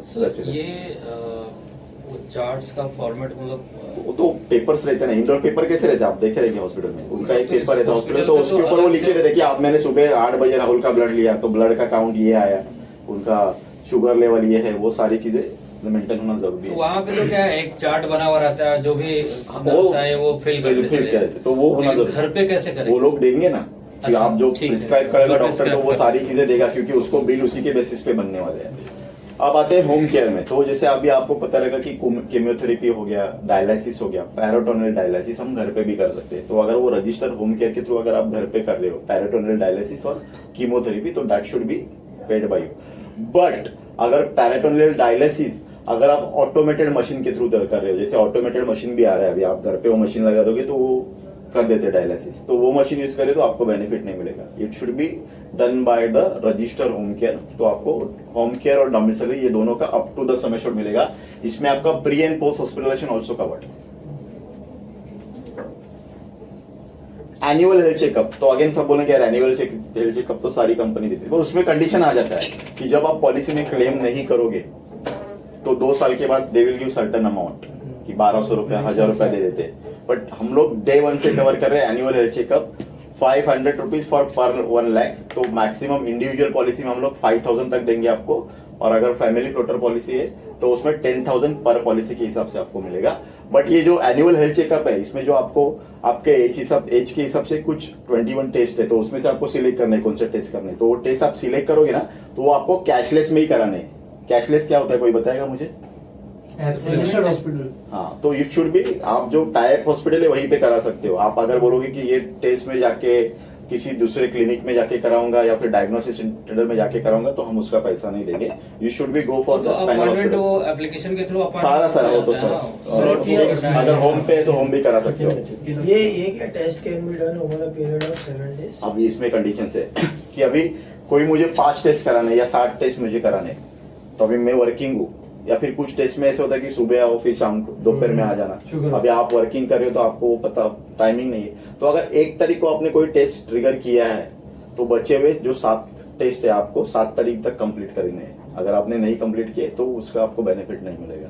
अब मुझे समय क्यों दे रहे, आप एक ही दिन में सारे टेस्ट नहीं हो सकते, तो आगे के 2-3 दिन में आप वो पूरे करा सकते हो। तो 7 डेज के बाद अगर किया तो नहीं। उसका चार्जेस अलग से लगेगा कि किसी नहीं का मिलेगा, उसका बेनिफिट ही नहीं मिलेगा आपको। किसी का नहीं मिलेगा। वो तो बचा हुआ तो आपका यूटिलाइज हो जाएगा, बट आपके लिए सपोज मैंने 10,000 था मेरा, तो उसमें से मैंने खुद के लिए 7,000 के पैकेज सेलेक्ट कर लिया, तो 7,000 तो वहां पे वो अप्लीकेबल हो गया, बट उसमें से मैंने 3 ही टेस्ट करा दिए, बचे हुए 4 टेस्ट मैंने नहीं कराए, तो आपको नहीं बेनिफिट। ऑर्गन डोनर, तो organ donor it is N noble profession. भाई मैं किसी को ऑर्गन, आप जिंदा है तब तक कौन से ऑर्गन डोनेट कर सकते हैं? एनीबॉडी? किडनी जैसा तो किडनी कितनी होती है? नहीं, जिंदा हो तो आंखें दे दूंगा तो मैं क्या देखूंगा? निकल के देखेंगे। So kidney, liver we can हाँ, डोनेट। liver। सो हम किसी को किडनी या लीवर डोनेट कर रहे हैं। हाँ करते हैं ना, हाँ, तो कुछ मैं बता परसेंट। नहीं, परसेंट नहीं होता है। लीवर डोनेशन मतलब क्या होता है कि लीवर का बेसिकली आता है, मैंने जो देखे अभी हमला के दोस्ती था, नगर सेवक का लड़का था, तो जब लीवर डोनेट करते ना तो वहां पे जो लीवर रहता है ना उसका एक थोड़ा सा पार्ट कट करके वो वहां पे प्लांट किया जाता है उसकी बॉडी में। तो प्लांट होने के बाद फिर वो बढ़ते जाते हैं, बट वो एक बार सारी चीजें कर दी वो खत्म होने वाला ही चीज है। तो लीवर मतलब पूरा निकाल के नहीं, किडनी तो पूरा निकाल लेते, लीवर में वो सम पोर्शन ऑफ दैट उसका परसेंटेज काट के वहां पे वो प्लांट कर देते, दैट इज कॉल्ड ऑर्गन। तो ये एक नोबल प्रोफेशन है। तो जब राहुल किसी को लीवर डोनेट कर रहा है या फिर कुछ कर रहा है तो उसके बॉडी से जो निकालने की प्रोसेस रहती है ना उसे कहते हैं हार्वेस्टिंग कॉस्ट। तो हम लोग वो हार्वेस्टिंग कॉस्ट का पैसा उसको देते हैं। लीवर खरीदना बेचना under liver donation act 1994 it is an illegal, it is an offence. तो उसमें आपको वो लीवर का कॉस्ट नहीं मिलेगा, हार्वेस्टिंग कॉस्ट, ये निकालने का जो खर्चा रहेगा वही आपको मिलेगा। मिटाने का नहीं मिलेगा। हाँ, बिठाने का तो वो उसके उधर बिठाएगा ना। बिठाने का भी मिलेगा। अभी आपके पास देने के लिए अलग से पैसा लेते एक एग्जांपल लेता हूँ, आपके पास स्टार की पॉलिसी है, मेरे पास रीएश्योर 2.0 पॉलिसी है। तो अभी यहाँ से जो मेरे बॉडी से निकालने का जो खर्चा है वो तो आपका स्टार का पॉलिसी दे देगा, और बिठाने का तो आप वहां पे हॉस्पिटलाइज हो। बट कोई भी पॉलिसी हार्वेस्टिंग देती है भाई, वो जो डोनेट कर रहा है उसका आपने ले तो लिया, बट उसके बाद उसको भी तो मेडिकल कॉम्प्लिकेशंस हो सकते हैं ना, ऐसे थोड़ी तुरंत घर जा सकता है। तो ये कोई कवर करता नहीं, हम लोग कवर कर रहे हैं। तो we can cover, harvesting cost तो दे रहे हैं, बट उसके बाद अगर पोस्ट मेडिकल कंडीशन कोई होती है तो वो भी कवर करेंगे हम। तो ये ऑर्गन डोनर नाम से जो आता है सेम चीज है। यस, ऑर्गन डोनर बोलते हैं। तो ये दोनों को मिलेगा मतलब? हाँ? सामने वाले को? सामने वाले का तो उसके पॉलिसी से हो जाएगा ना हार्वेस्टिंग कॉस्ट। अभी सपोज उनके पास भी रीएश्योर 2.0 मेरे पास भी रीएश्योर 2.0 या फिर आपके पास एस्पायर है, तो मेरे बॉडी से पार्ट निकालने का जो खर्चा है वो उनकी पॉलिसी कवर कर लेगी, बट उसके बाद अगर मुझे कोई मेडिकल कॉम्प्लिकेशन होता है तो मैं रीएश्योर 2.0 में क्लेम करूंगा। सामने वाले का भी पॉलिसी इम्पोर्टेंट है। नहीं होगा नहीं तो उसमें तो हार्वेस्टिंग होना जरूरी है ना, मेरी कंपनी हार्वेस्टिंग का कॉस्ट तो दे ही देगी। डोनर ये है, पॉलिसी तुम्हारा है, हाँ डोनर ये है। हाँ तो यहाँ से जो किडनी निकाल निकालने के रहा टाइम पे है आपका तो तुम्हारा policy पॉलिसी देगा। पैसा इनको देगा। लेकिन उनका मेडिकल कुछ चला तो फिर वो भी हाँ, देगा। उसके बाद का लेकिन वो वो उनका रिकवरी, करेगा। अभी ऑर्गन डोनर है तो दे तो दिया, निकाल लिया उसके बाद छोड़ देगा ऐसे ही, मतलब उसका भी तो पैसा देगा ना। नहीं, पोस्ट हॉस्पिटलाइजेशन नहीं कवर करता कोई। वो हीलिंग तक तो वहां तक तो हार्वेस्टिंग तक का सब खर्चा कवर करेगा उसको। Healing तक अभी तो मैंने करेगा। कर दिया, घर पे भी चला गया, बट भाई मैंने किसी को ऑर्गन दिया हुआ है, उसके बाद कुछ मेरे को कॉम्प्लिकेशन होगा तो उसका क्या है? वो तो मेरा पॉलिसी काम है। हाँ, ये बात। नहीं लेकिन मेरा तब तक का पूरा खर्चा वो दे देगी उसको। लेकिन उसमें भी लगता है कुछ लिमिटेशन है, 1 लाख 2 लाख ऐसे ही कुछ नहीं, वो लिमिटेशन। आप मॉडर्न ट्रीटमेंट का बोल रहे हो, वो मॉडर्न ट्रीटमेंट इसमें नहीं है। ऑर्गन डोनर की बात कर रहा हूं। उसमें अभी इसमें ऑर्गन डोनर में कैसे कि we can cover up to the sum assured, उसमें कोई लिमिटेशन नहीं इसमें नहीं है, बाकी कुछ जगह पे है। बाकी जगह रहेगा।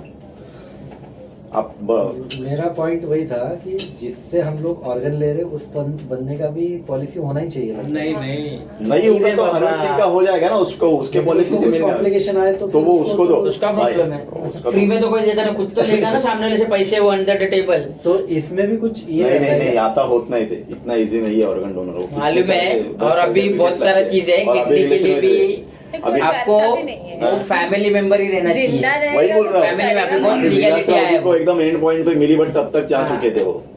पहले कैसा था, किसी से भी ले सकते थे पैसे अभी वगैरह। फैमिली में ही देखते हैं, अभी ये इसमें फैमिली नहीं देता कि चाहिए, blood relation। उसका चचेरा भाई था, उसके फैमिली में भी blood relation ही चाहिए। और उसमें भी Blood relation इसके लिए। चाहिए। मेडिकल कॉम्प्लिकेशंस भी होता है। अरे भाई उसमें भी Legal मैच चीज़ होना है कितना जरूरी है, वो क्या तुरंत match हुए निकाल के लगा दिया कि वो अमर और ऐसे ही कर दिया, अमर अकबर एंथोनी जैसा थोड़ी यहाँ से ब्लड निकाल के उधर वो जा रहा है। और गलती से कर भी दिया, मालूम है, दे के आए वहां से पुलिस लेके गई तुमको, चलो अरे देने के बाद भी मतलब सॉरी टू से बट बहुत कम चांसेस है लोगों को। बेचारे और बहुत एक- और डिफिकल्ट होता है और वो। एक क्वेश्चन है, जैसा मनोज का अभी बताइए।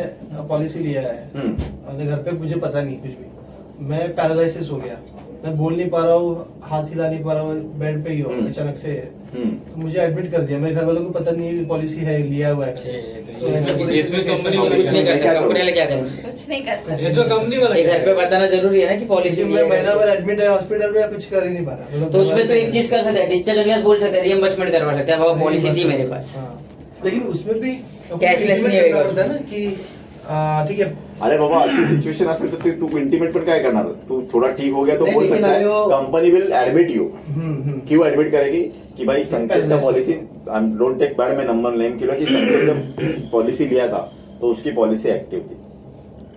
नहीं तो वो आभा करके भी जो गवर्नमेंट निकाल रहा है तो उससे तो फाइंड आउट हो जाएगा कि कौन से पर्सन का क्या क्या पॉलिसी। नहीं, सब- उससे नहीं सब बनता। नहीं होता है। इतना नहीं हुआ नहीं, अमेरिका नहीं हुआ लेकिन अभी कुछ तक भी हमारा। करते हो ना तो सबसे पहले फैमिली को भी बताया बताना करो, चाहिए। आता मी एक सांगू का, डिस्कस करना म्हणजे चाहिए मी सांगतो, family के साथ। I am very much open. आता म्हणजे बोलता ना कि लेडीज को थोड़ा लगता है ऐसे क्यों बात कर रहे हो, आई एम सारी पॉलिसी बताइए, टर्म प्लान है इतना मिलेगा, वो बोलते हैं आप ऐसे की बात करें, बोले ये जरूरी है। हाँ। हाँ जरूरी जैसे है, तुम बोलो ये actually जरूरी है, एक ये फोल्डर रखा है, even I am having that मैंने पॉलिसीज, भी किया है, वो पॉलिसीज में मैंने पैन कार्ड आधार कार्ड सारा लगा के रखा है। हाँ, अभी क्लेम फॉर्म नहीं लगा क्योंकि वो मे भी चेंजेस हो सकता है, इवन मेरे बच्चे को भी मैंने बता के रखा है, क्या भाई क्यों छू सकता है, मैंने भी। आज इतनी टर्म बड़ी प्लान चीज दिया हुआ है, Yes. ड्रॉअर में रख दिया है, ऐसा ऐसा है, आज ये करके रख युद्ध दिया है। होते होते रुक गया, हाँ, अगर होती तो exactly. क्या पता है कि हम लोग को क्या है, क्या हो सकता था क्या नहीं हो सकता था, कुछ भी नहीं बोल सकते हम लोग, तो बताना ये प्रैक्टिकल चीजें है, ड्रोन गुजरात तक आ गया था, वो मुंबई आने में टाइम टाइम नहीं लगता था, वो उसी रात आ जाता था।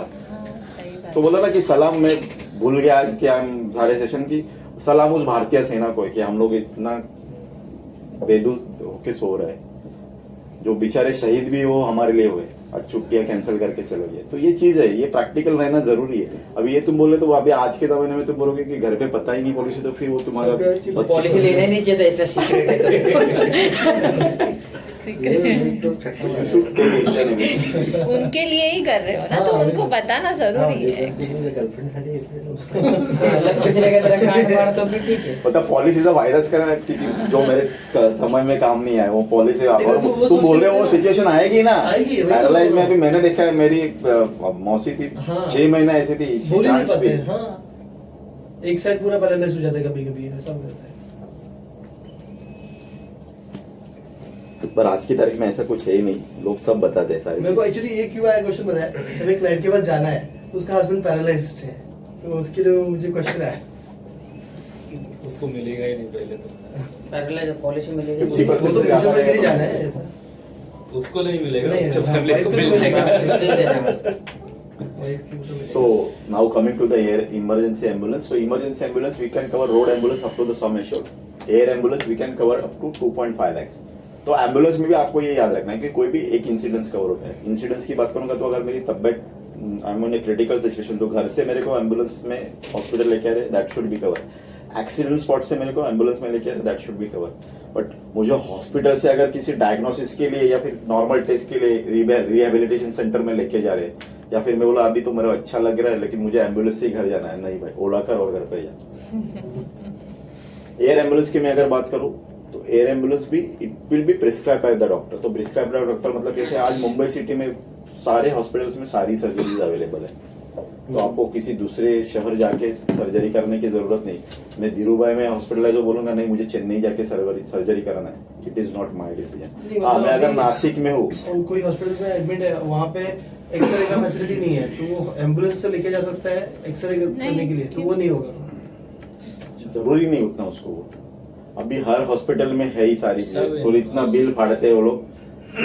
एक स्कैन वैन का रहता तो वो लोग, और उसमें भी क्रिटिकल सिचुएशन नहीं रहेगा तो आप रिक्शा से भी जाके आ नहीं, सकते इसमें हो। मेरे भाई का हुआ था, गोवा में था, मणिपाल हॉस्पिटल में ही था वो, पणजी में वैकेशन पे गया था फैमिली के साथ, तो उसको हार्ट अटैक आया था। तो उसके बाद हमने एयर एम्बुलेंस का मतलब इंक्वायरी किया था, उन्होंने बोला तुम लोग लेके आ सकते हो गोवा से, तुम्हारे नहीं, फैमिली पूरा इधर है, मैं तो एयर एम्बुलेंस जुपिटर में लेके आ मैं सकते एयर एम्बुलेंस में आया ना, मैं एयर एम्बुलेंस में हाँ। आ रहा हूँ कि आई एम इन नासिक, हाँ। तो नासिक में वहाँ पे वो सिचुएशन नहीं है कि मेरा हॉस्पिटलाइजेशन नहीं हो सकता, वो बीमारी नहीं हो सकती है, और डॉक्टर ने लिखित में लिख के दिया। देखो यहाँ पे जो सारी क्लेम है, सारी चीजें ना, उसमें मेन भगवान डॉक्टर है, वो क्या लिख के दे रहा है उसके लिखने के ऊपर ही है। उसने गलती से लिख दिया कि Rahul is having pre existing diabetic situation, DAMA discharge लिख के दे दो। डॉक्टर भगवान डामा तो वही है ना, कंपनी डामा डिस्चार्ज मतलब समझा कि क्या होता है डामा डिस्चार्ज, पता है सबको? अपने हिसाब से वो जा रहा है करके। डामा डिस्चार्ज मतलब क्या होता है कि वो मेरे को नहीं रुकना है, फिर भी मेरे को जा रहा है, तो वो उसको डामा डिस्चार्ज बोलते हैं। वो मेरे मन से जा रहा हूँ, हाँ। कुछ हो गया तो तुमसे रास्ते में कुछ भी होगा तो डिक्लेरेशन लेते हैं फैमिली में। कोविड के टाइम पे मैंने लिया हुआ ऐसा डामा डिस्चार्ज। मैंने डामा नहीं, मैं पैर पड़ के बोला चलो अभी छोड़ो, 10 दिन हो गया।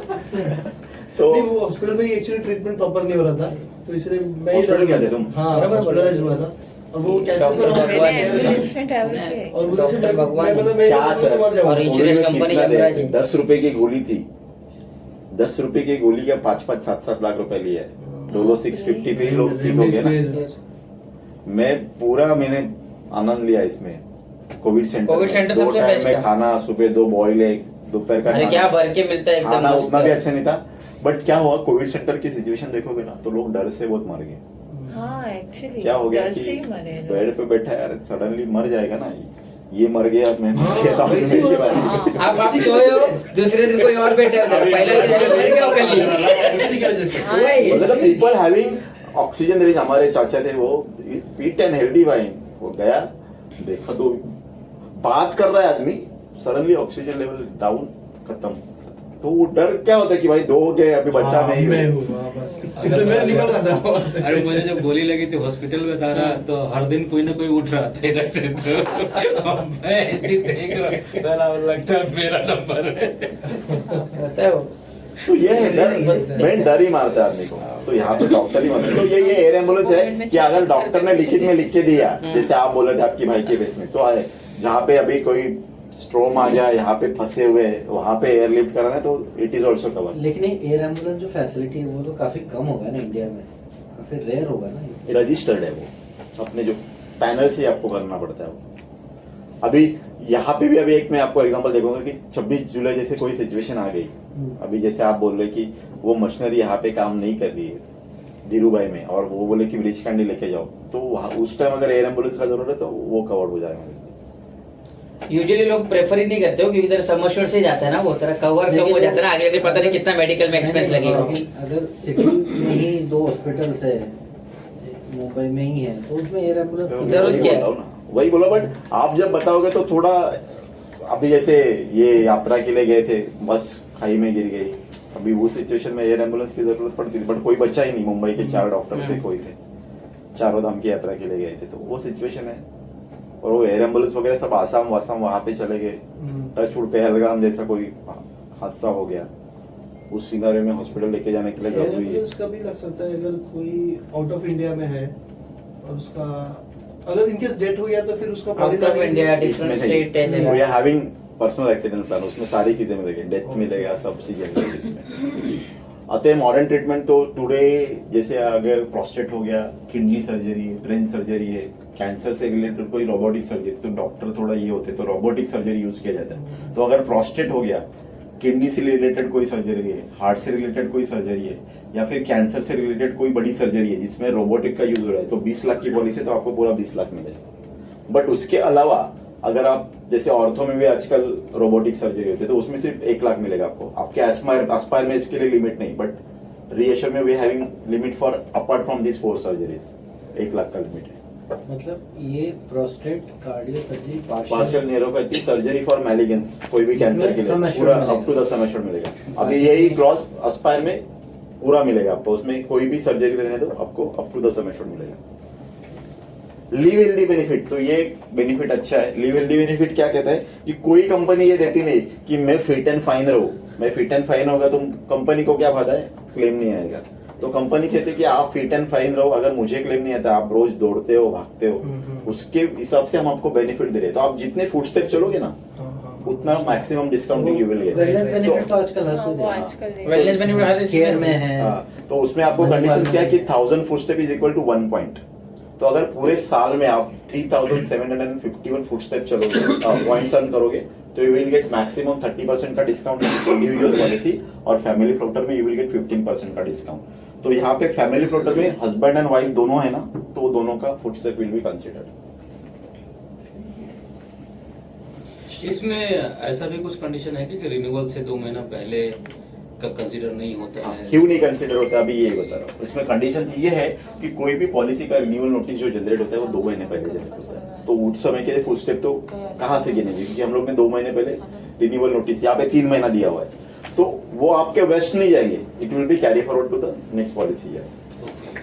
मुझे लगा कि शायद ऐसा तो नहीं है कि मतलब लोग डिस्काउंट लेने के लिए लास्ट 2 महीने में ज्यादा चल नहीं नहीं नहीं, क्या होता है कोई भी कंपनी का जो रिन्यूअल नोटिस का आप देख रहे हैं, इसके पास पॉलिसी है, 3 महीने पहले से आपको इंटीमेशन आना चालू हो जाता है। 2 महीने 3 महीने पहले रिन्यूअल नोटिस, तो उसमें वो फुट स्टेप मिस हो जाते हैं, तो उसके लिए वो नेक्स्ट ईयर के लिए कैरी फॉरवर्ड किए जाते हैं। शेयर अकोमोडेशन, जैसे मैंने बताया कि हमारे पॉलिसी में कोई रूम रेंट का कैपिंग नहीं है, बट उसके अलावा भी आप ट्विन शेयरिंग रूम में चले गए या फिर जनरल वार्ड में चले गए, कोई जाता तो नहीं बट सिचुएशन आ गई तो हम लोग हॉस्पिटलाइज हो गए जनरल में, तो you will get additional amount कि अगर सम एश्योर्ड मेरा 4 लाख का है, 50 मैं लिव हेल्दी के लिए आपको सबको बताना चाहूंगा, आप जब पॉलिसी बेचोगे तो उनको बताना है कि you should download Niva health app, you should synchronise with Gmail. वो चल रहा है बोला, काउंटिंग एप्लीकेशन ही नहीं उसमें है, और जब जाओगे तो मोबाइल जेब में रखो, डेटा ऑन रखो। वो जी फिट से उसको हाँ, ये करना लिंक है, और करना है। वही मेल आईडी हमारा रहना चाहिए। मतलब ये बताना जरूरी है। आज लोग है, अरे मेरा को डिस्काउंट नहीं आ रहा, तेरे से एप्लीकेशन डाउनलोड केलं तुम्ही डिस्काउंट कुठून घे, मैं तो चल रहा हूँ, चल रहा है, मोबाइल घर पे रख के चल रहा है। स्मार्ट वॉच नहीं चाहिए उसके लिए वगैरह। स्मार्ट वॉच, जरूरत नहीं है, मोबाइल में आता है। स्मार्ट वॉच देखा कभी? मेरे पास नॉइस का है, तुम इधर हिलोगे तो भी वो काउंट करेगा। अभी ट्राइसेप मैं पहले तो चलो आई कैन गेस कि मैं सेल्स में था तो मैं चलता था 2-3 किलोमीटर, यहाँ पे मैं कुर्सी पे बैठा हूँ 10 बार फिर बोल गया you have burn your 200 calorie. अरे मैं तो चला भी नहीं यहाँ पे, कार में भी बैठे रहेंगे ना पे, आप तो वो बहुत ज्यादा वो हो सिर्फ जाता है। मूवमेंट और हार्ट बीट हाँ, काउंट करता है। exactly, yes. तो ये एक एग्जांपल आप कैसे बता सकते हो कि सर आपका ₹1,00,000 का बिल आ गया, ₹1,00,000 का तो कंपनी ने आपको दे दिया, बट आपको 4,800 रुपीज एडिशनल आपको पॉलिसी में दे देंगे हम लोग। अगर 15 लाख से ऊपर की पॉलिसी है तो 1,000 रुपीज पर डे के हिसाब से 6,000 यू विल गेट एडिशनल। 6 दिन का। तो ये कौन सा, अगर ये 6,000 क्या है, कैश बेनिफिट है? ये रिइंबर्समेंट आ जाएगा आपके अकाउंट में। नहीं तो पैसा। कैसा, ये कौन सा शेयर अकोमोडेशन, अभी जैसे आपने यहाँ पे रूम रेंट का कोई कैपिंग नहीं है, आप सिंगल ऐसी शेयरिंग रूम ले सकते हो। अगर कोई हायर कैटेगरी का सम एश्योर्ड है आपका 50 करोड़ या 25 लाख या फिर 1 करोड़ का सम एश्योर्ड लिए, तो कैपिंग नहीं, बट उसके बाद भी आपने कोई ट्विन एसी शेयरिंग रूम ले लिया फिर या जनरल रूम ले लिया, तो फिर हम लोग को अपार्ट फ्रॉम योर बिल कि ₹1,00,000 का बिल आया था, वो बिल तो कंपनी ने सेटल कर दिया, ये 6,000 रुपए आपको कंपनी रिइंबर्स करेगी। कोई लेता नहीं है, लेकिन हो सकता है कि हॉस्पिटल में जगह नहीं है, लेकिन 15 Single लाख के room- ऊपर अभी मेरे भाई के टाइम में ना, अभी सिंगल रूम डेंगू available नहीं के था। टाइम उसको अवेलेबल नहीं था, तो हम लोग जनरल में भी शेयरिंग रूम में रखे थे, जनरल में रख दिए थे उसको।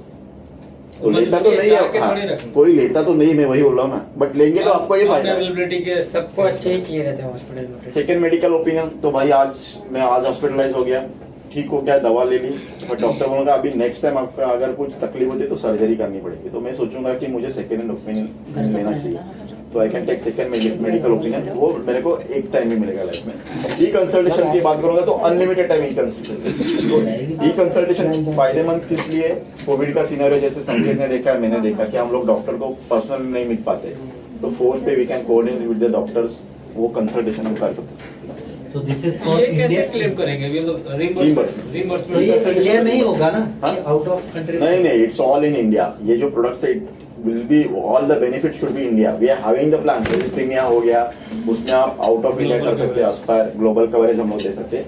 अभी अब तक मैंने जो है आपको सारे फीचर्स बताए, 3 यूनिक फीचर्स बताए, बूस्टर्स बताया, रीएश्योर फॉरएवर बताया, लॉक द क्लॉक बताया, इम्पेशेंट केयर बताया मैंने, उसके बाद pre post hospitalisation, home care domiciliary हो गया, ऑर्गन डोनर हो गया, उसके बाद शेयर अकोमोडेशन मैंने बताया. तो ये सारे इनबिल्ट फीचर्स थे पॉलिसी के. लीव हेल्दी हो गया, एनुअल हेल्थ चेकअप. अब ये जो है ना, it is an optional benefit in the policy. Optional benefits अब आते हैं आपके बात पे, राइडर्स.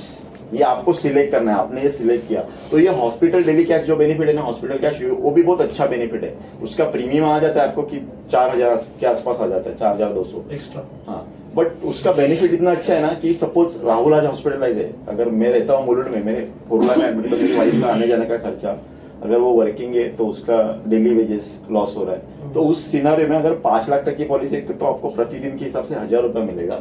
7.5 लाख से लेकर अगर 50 लाख की पॉलिसी है तो आपको 2,000 रुपीज मिलेगा. और फिर 20 लाख से अबो का समय छोड़ो तो 4,000 रुपया मिलेगा. और वो कितना मिलेगा आपको? Maximum 30 days. तो इसमें आप एक एग्जांपल बता सकते हो कि सर ऐसा सिचुएशन है कि कोई बंदा किसी डिसीज के लिए 30 दिन हॉस्पिटलाइज हो गया, लाख रुपए कंपनी का बिल आया, कंपनी ने वो बिल तो सेटल कर दिया, बट आपने हॉस्पी कैश का बेनिफिट लिया तो 4,000 इंटू आप 30 करोगे तो 1,20,000 आपको एडिशनल भी मिलेगा. तो कैश कैश मिल केस में मिलता है, मतलब समझा. कोई भी केस नॉर्मल हॉस्पिटलाइजेशन में भी मिलता है. आप नॉर्मल हॉस्पिटलाइजेशन 10 दिन हॉस्पिटलाइज थे तो आपका लाख रुपए का बिल आ गया, वो तो कंपनी ने दे दिया, बट आपका जो बेस्ट क्लेम है वो सेटल होना जरूरी है.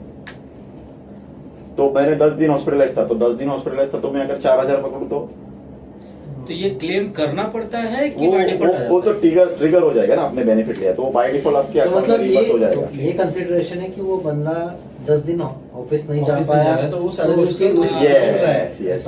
ऐसा है. और उसमें ऑफिस उसको नहीं जा पाया या फैमिली तुम्हारे ऊपर आने, जैसे एग्जांपल दिया ना कि वाइफ को आना मतलब जाना जो पड़ लोग रहा डेली है, समझो जिसका बिजनेस होगा तो वो बिजनेस में जाएगा तो उसका लॉस एक होगा. कंपनसेशन हो गया. तो वो कंपनसेशन एडिशनल बेनिफिट हो गया. एक्सीडेंट का बेनिफिट किसको पता है क्या होता है? कौन से टाइप के एक्सीडेंट होते हैं? एनीबॉडी?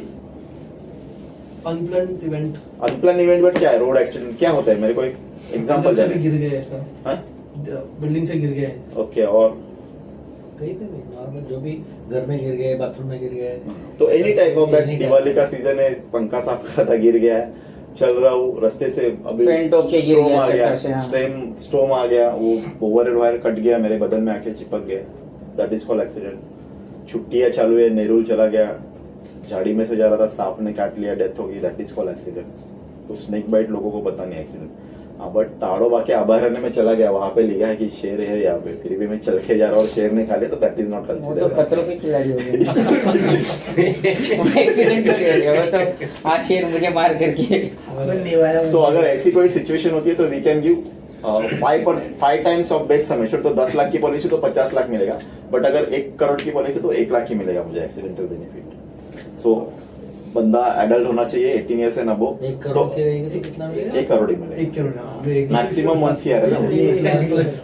1 लाख ही बोला एक्चुअली. Maximum 1 CR. ये हॉस्पिटल डेली कैश में याद रखना है कि date of admission and date of discharge should be not consider. Date of admission and date of discharge उसमें कंसिडर नहीं किया. ओके, वो दिन छोड़ के बाकी का हाँ, दिन बाकी का दिन मिल जाएगा. किसमें हॉस्पिटल कैश बेनिफिट.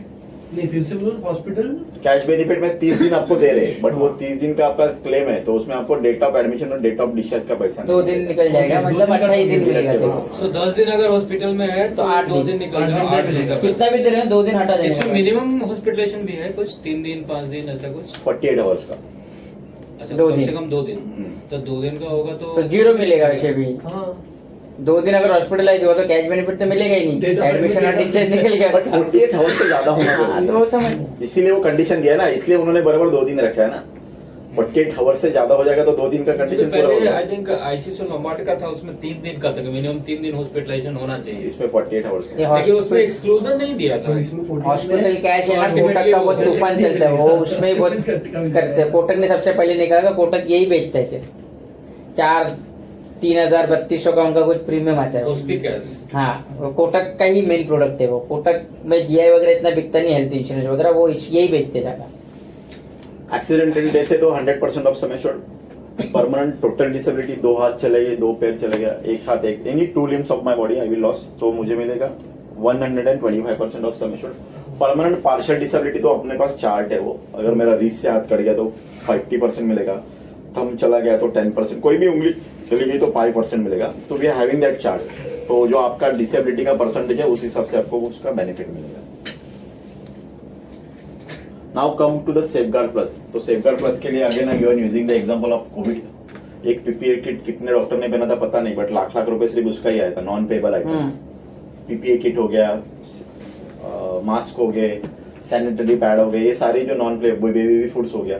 तो वी आर हैविंग 1 2 3 4 लिस्ट में टोटल हमारे पास आइटम है 146 नॉन पेबल आइटम। तो ऐसा कोई आइटम वहाँ पे यूटिलाइज हो रहा है तो यू विल गेट ये राइडर है ना, ये इट इज ऑन राइडर। उसका सेफगार्ड प्लस का 200-300 रुपए बहुत कम रहता है। बहुत कम है, बहुत अभी कम। मेरे फादर का ऑपरेशन हुआ हाँ हर्निया का, उसके वो मेश बिठाते हैं पेट के अंदर मेश, तो मेश का पैसा ही नहीं दिया, सबसे हाई कॉस्ट उसका ही, और it's a part of medical equipments. अभी इसके लिए मैं आपको बता रहा हूँ। अभी आप ये कोई प्री प्लान सर्जरी करोगे तो थोड़ा मैं इस सेशन से बाहर करके बोल रहा हूँ आपको कि we are having claim promise. अभी ये 1 4 2 3 4 लिस्ट में हमारे टोटल आइटम्स है 146, बट अभी जब आप वो मैच की बात करें तो may be that match should be not in this list. हाँ, तो मेरे को क्वेरी रेज की, अभी जाके फिर उन्होंने दिया। हाँ, तो वही है। तो इसके लिए आपको ना अभी एक क्लेम प्रॉमिस करके हमारा एक आया इनिशिएटिव, मैं डेक शेयर कर दूंगा, सुधीर को दूंगा। तो क्लेम प्रॉमिस में क्या, कोई प्री प्लान सर्जरी रहेगी ना तो you can call to the customer care 48 hours prior. आप 48 आवर्स प्रायर करोगे तो customer care will suggest, cashless नहीं, वो लोग सजेस्ट करेंगे कि प्रभाव देवी लोकेशन में ये हॉस्पिटल है। अगर आप वो हॉस्पिटल में चले गए ना तो there will be 0 deduction in claim, आपका 100% क्लेम सेटल हो जाएगा। तो उसलिए जिसने सेफगार्ड प्लस ऑप्शन लिया है, जिसके पास 10 लाख या 10 लाख से अबव वाली पॉलिसी है, तो वो ये बेनिफिट ले सकता है। तो वो आपका टेंशन खत्म हो जाता है, अरे मेरा पैसा कट गया। कैटरैक्ट में भी बहुत पैसे कट हो जाते हैं। आप कोई ऑर्थो सर्जरी करोगे तो उसमें भी non for all surgeries. Yes वही प्री प्लान सर्जरीज है ना। हैंड ग्लव्स भी जो यूज करता है ना वो सब का भी पैसा हाँ, वो तो कंज्यूमेबल आता है ना, वही है वो। तो अभी मैक्सिमम सब लोग देने लगे हैं। तो इन्फ्लेशन की वजह से प्रीमियम इंक्रीज होता है, सम इंश्योर्ड इंक्रीज होगा तो प्रीमियम इंक्रीज हो जाएगा, बट आपने सेफगार्ड प्लस हुआ तो वो आपको इफेक्ट नहीं करेगा। जैसे मैंने बूस्टर्स बताया था, यहाँ पे लाख रुपए तक का आप क्लेम करोगे। जैसे 10 लाख का पॉलिसी है, लाख रुपए क्लेम किया तो कितना कैरी फॉरवर्ड होना चाहिए, 9 लाख कैरी फॉरवर्ड होना चाहिए बूस्टर के बेनिफिट पे। बट यहाँ पे आपका वो 1 लाख डिडक्ट नहीं होगा, पूरा का पूरा 10 लाख शुड भी कैरी फॉरवर्ड। सेफगार्ड प्लस ही अच्छा है। सेफगार्ड तो क्या वही है, यहाँ पे 50,000 है, यहाँ पे लिस्ट 1 में सिर्फ 62 आइटम्स है। तो आप सेफगार्ड प्लस ही सजेस्ट करना लोगों को, क्योंकि 61 आइटम में तो सारे नॉन क्लेमेबल आइटम कवर भी नहीं। देखिए एक्चुअली अभी आईआरडी के उनके हिसाब से बोलते हैं कि नॉन पेबल आइटम्स भी कवर होना चाहिए, तो ये राइडर लेना जरूरी क्यों नहीं होना चाहिए, पर नहीं करते क्योंकि हॉस्पिटलाइजेशन क्या है, पेशेंट का बेनिफिट क्या है, मैं रह रहा हूँ, मेरे लिए क्या खर्चे हो रहे हैं। वो तो जैविक थिंग मेरे लिए थोड़ी, सैनिटरी पैड वो तो वो उनके हाथ के लिए। आप जब सेफगार्ड या नॉन पेबल बोलते कि उनके लिए क्या खर्चे हो रहे हैं, तो ये हैंड ग्लोव्स तो वो यूज कर रहे हैं, पीपीए किट तो वो यूज कर रहे हैं। कितना आइटम कवर है इसमें? लिस्ट 1 2 3 4 में टोटल 146। ये अगेन एक थोड़ा याद रखिए, टायर्ड नेटवर्क ये सजेस्ट करना भी अच्छा है, नहीं करना भी अच्छा है। जो आपको एक्स्ट्रा डिस्काउंटिंग मांगता है, ये एक ही होता राइडर ऐसे है जिसमें डिस्काउंट मिलेगा। अभी जब आप हॉस्पी कैश लोगे, सेफगार्ड प्लस लोगे या फिर एक्सीडेंटल डेथ लोगे तो आपका प्रीमियम इंक्रीज होता है, बट ये अगर बेनिफिट आप लेते हो तो इसमें प्रीमियम डिक्रीज हो जाएगा आपका। बट इसमें कंडीशंस क्या आएगा कि आपको 15% का डिस्काउंट तो मिल रहा है, बट गलती से अगर ये हॉस्पिटल छोड़ के आप किसी कैशलेस या नॉर्मल हॉस्पिटल में चले गए तो 20% का को पेमेंट लगेगा। जेब से भरो, मतलब नहीं है ना फिर। तो रीइंबर्समेंट में वो 20% कटेगा। रीइंबर्समेंट भी हो गया या फिर कैशलेस मिलेगा ही नहीं वो तेरे जेब से। जैसे अभी वो। यहाँ पे कैशलेस में ब्रिज कैंडी दिख रहा है, बट टायर नेटवर्क के लिस्ट में वो नहीं है। तो अगर आप ब्रिज कैंडी चले गए तो आपको 20% का को पेमेंट लगेगा। 1 लाख का बिल है तो 20,000 जेब से, और रियम्बर्स भी नहीं कर सकते। बट उसमें अच्छे हॉस्पिटल्स भी है, मतलब ये लिस्ट भी दी है कि लोगों को क्या लगता है कि आप डिस्काउंट दे रहे हैं, मतलब उसमें क्वालिटी हॉस्पिटल नहीं दे रहे। तो यू कैन सी दैट की 40 है उसमें, राजीव गांधी है, दीनानाथ मंगेशकर, तो बड़े हॉस्पिटल्स भी उसमें है। जो बोलता है ना एकदम कि मुझे डिस्काउंटिंग चाहिए तो उसको आप बोल सकते हैं। पारस हॉस्पिटल है तो पटना वाला है, नोटिस तो एक दिन का वही है ना? 1 लाख रुपए लेते हैं। लुटेरा है ऐसा।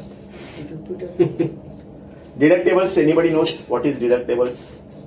डिडक्टेबल्स का मतलब ये हो गया कि सपोज मेरा 10 लाख का पॉलिसी है और 3 लाख का सपोज मेरा कंपनी कवर कर रहा है, तो 3 लाख के ऊपर जो क्लेम आएगा उसके लिए, मतलब वो Very डिडक्टिबल good, उसमें very 3 good. लाख तो का सर ने दिया। बराबर कहा कि डिडक्टेबल क्या होता है कि जैसे संकेत यहाँ पे जॉब करे तो आपके पास ऑलरेडी यहाँ पे मेडिकल पॉलिसी है, तो आप बोलोगे लाख रुपए तक का खर्चा मैं इसी पॉलिसी से कर लूंगा, बाकी का जो है I will claim in that company, या फिर आप बोलोगे कि लाख रुपए में मेरे खुद के जेब से दे सकता हूँ। तो डिडक्टेबल में क्या होता है कि डिस्काउंटिंग बहुत बड़े पैमाने पे मिलता है कि we are recently calculate the premium of 1 person, 2 adults 2 child, ratio 2.0, उसका 38 एज था, 3 इयर्स का प्रीमियम आया था 82,000, बट उसने 1 लाख का डिडक्टेबल सिलेक्ट किया तो तुरंत वो 52,000 आ गया, तो आपको डिस्काउंटिंग मिलता है प्रीमियम में। तो यहाँ पे 1 लाख का डिडक्टिबल। हाँ, तो अगर 40% अगर किसी का कॉर्पोरेट प्लान है तो वो 4 लाख तक का, अगर नॉर्मली 4 लाख तक का कवर देती तो है अपन कंपनी।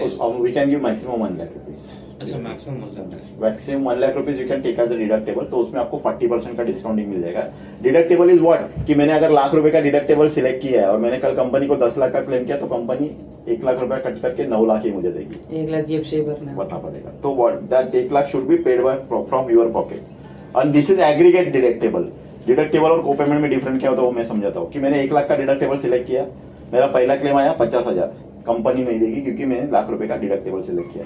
मेरा दूसरा क्लेम आया 1.5 लाख, तो कंपनी 50,000 कट करेगी 1 लाख, क्योंकि मेरा 1 लाख का कंडीशन फुलफिल हो गया। कोपेमेंट अगर है 20% का तो कोपेमेंट हर क्लेम पे लागू होता है कि मेरे हर क्लेम में 20% कटेगा मेरा। तो इनफैक्ट वो सब चीज कभी तो सजेस्ट करना ही deductible नहीं है, one time ही cut होगा। क्लाइंट गाली ही देगा वो। वन टाइम ही कट होगा कौन सा डिडक्टेबल। डिडक्टेबल? आपका लाख रुपए खत्म हो गया, अभी पहला क्लेम आ गया लाख रुपए का, खत्म हो गया पूरे साल, फिर आपका कोई भी क्लेम फिर बाद में क्लेम आएंगे तो पूरा हो जाएगा। Initial waiting period 30 days, pre existing disease waiting period 36 month है। स्पेसिफिक इलनेस कैटरैक्ट हो गया, पाइल्स हो गया, हर्निया हो गया, किडनी स्टोन हो गया, फिस्टुला हो गया, अगर इससे रिलेटेड कोई सर्जरी कराना है तो you have to wait for 24 month. तो फिर ये पॉलिसी एक्चुअली 11 महीने की होगी इस हिसाब से, मतलब वो पॉलिसी दे रहे हैं साल भर के लिए, तो उसमें से वो 11 महीने का ही होगा क्योंकि वेटिंग अरे ये फर्स्ट टाइम होता है।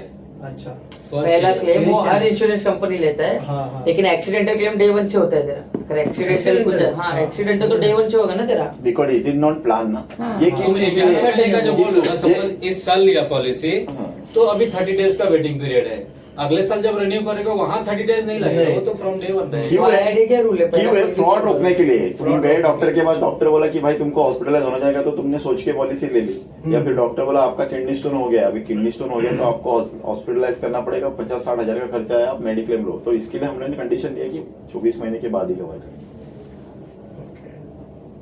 सो we are having this list 11 specific illness जो भी है, ये लिस्ट हमको नहीं। मैं ये डेक शेयर कर दूंगा उसको। ये पीपीटी मिल पाएगा हम लोग को? हाँ भेज देता हूँ, मैं अंजित सर को दे देता हूँ।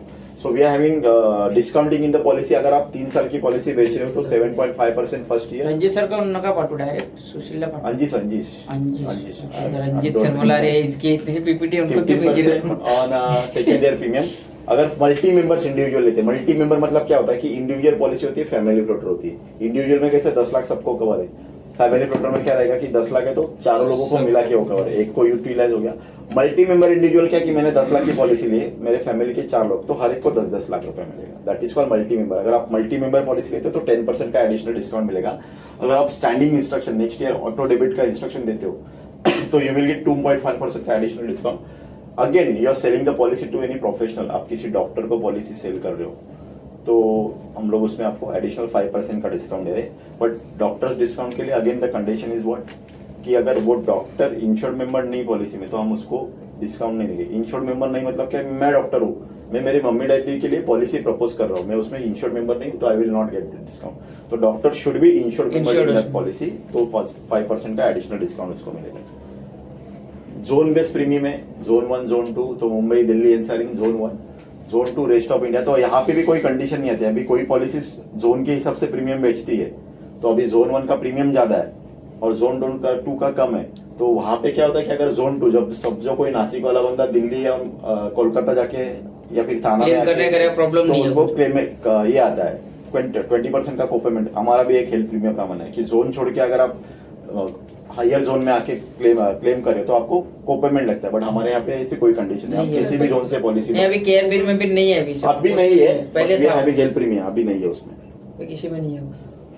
अगेन द एज में थोड़ा हम लोग प्लस है, 91 डेज से लेकर ईयर्स तक हम लोग दे रहे हैं चाइल्ड में, बट 30 डेज के बाद, जैसे आपको पता है कि हर पॉलिसी में 91 डेज से लेके 26 ईयर्स रहता है, और 24 मेरा प्रीवियस 26 था, और उसमें वो ऑटो स्प्लिट होता है।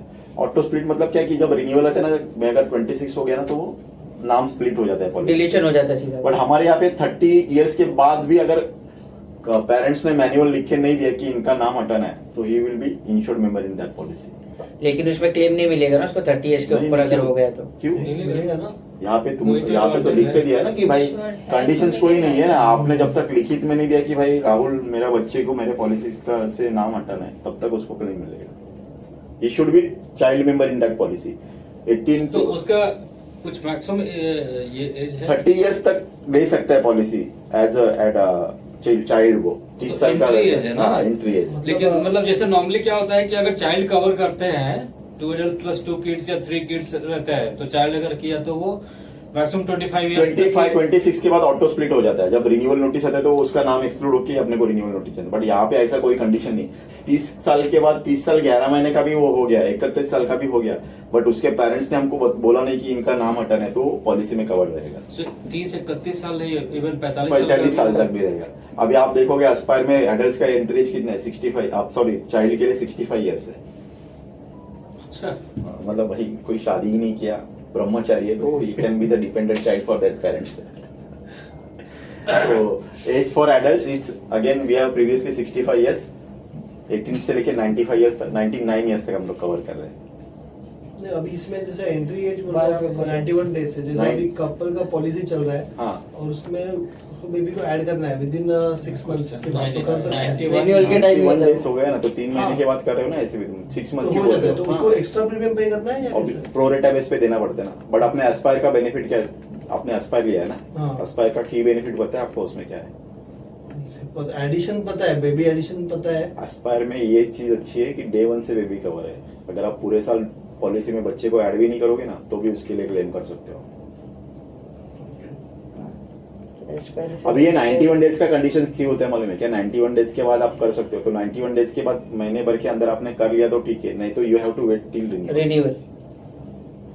इसलिए वो 91 डेज का कंडीशन दिया होता है कि 91 डेज के बाद एक 20 दिन आगे ढकल सकते हो, बट अगर उसके बाद ऐड करना चाहोगे तो इन बिटवीन आप पॉलिसी में नहीं ऐड कर पाओगे, आपको रिन्यूअल के टाइम में उनको ऐड करना पड़ेगा। मिनिमम 90 मतलब 91 डेज से पहले करना है। 91 डेज कंप्लीट होने के बाद। तो कभी कभी लोग क्या करते हैं कि डिले कर देते हैं, 91 डेज के बाद महीने भर के अंदर आपने ऐड किया तो ठीक है, हाँ, तो उसका टेट 1 महीना है क्या उसके हाँ, बाद? तो उसके बाद करोगे तो फिर आपको वेट करना पड़ेगा। मतलब तीसरे से चौथे महीने के भी 3 महीने, हाँ हाँ, चौथे महीने में लोग कर क्या लेंगे। होता है डिले हो जाता है, फिर लोग 6 महीने का हो जाएगा, उसके बाद बोलते हैं कि हमको ऐड करना है, तो फिर वहां पे दिक्कत आ जाती है। बट हमारे आसपास में तो टेंशन नहीं ऐसा है। क्यों है वो? हाँ? मतलब अभी ये पॉलिसी का आईडी का गाइड अभी मेरे इसमें भी था, मैंने तो बोला नहीं आपने तुरंत ऐड नहीं। इवन स्पाउस का भी हमारे इसमें एस्पायर में जो, तो उसमें कंडीशन है कि 90 दिन के अंदर आपको स्पाउस को ऐड करना है। क्यों ऐड करना है? क्योंकि अगर जनवरी में आपने मैरिज किया, जनवरी में आपकी शादी होगी और आपने मैनेज कर लिया, अगर फ्यूचर रेडी ऑप्शन लिया हुआ है आपने, अगर 90 दिन के अंदर आप नहीं करोगे तो अगेन आपको रिन्यूअल पे करना। रिन्यूअल, मतलब ये 7 महीने तो आपका ऐसे ही चला गया। Policy option individual, multi-member individual, family floater. We are having combinations.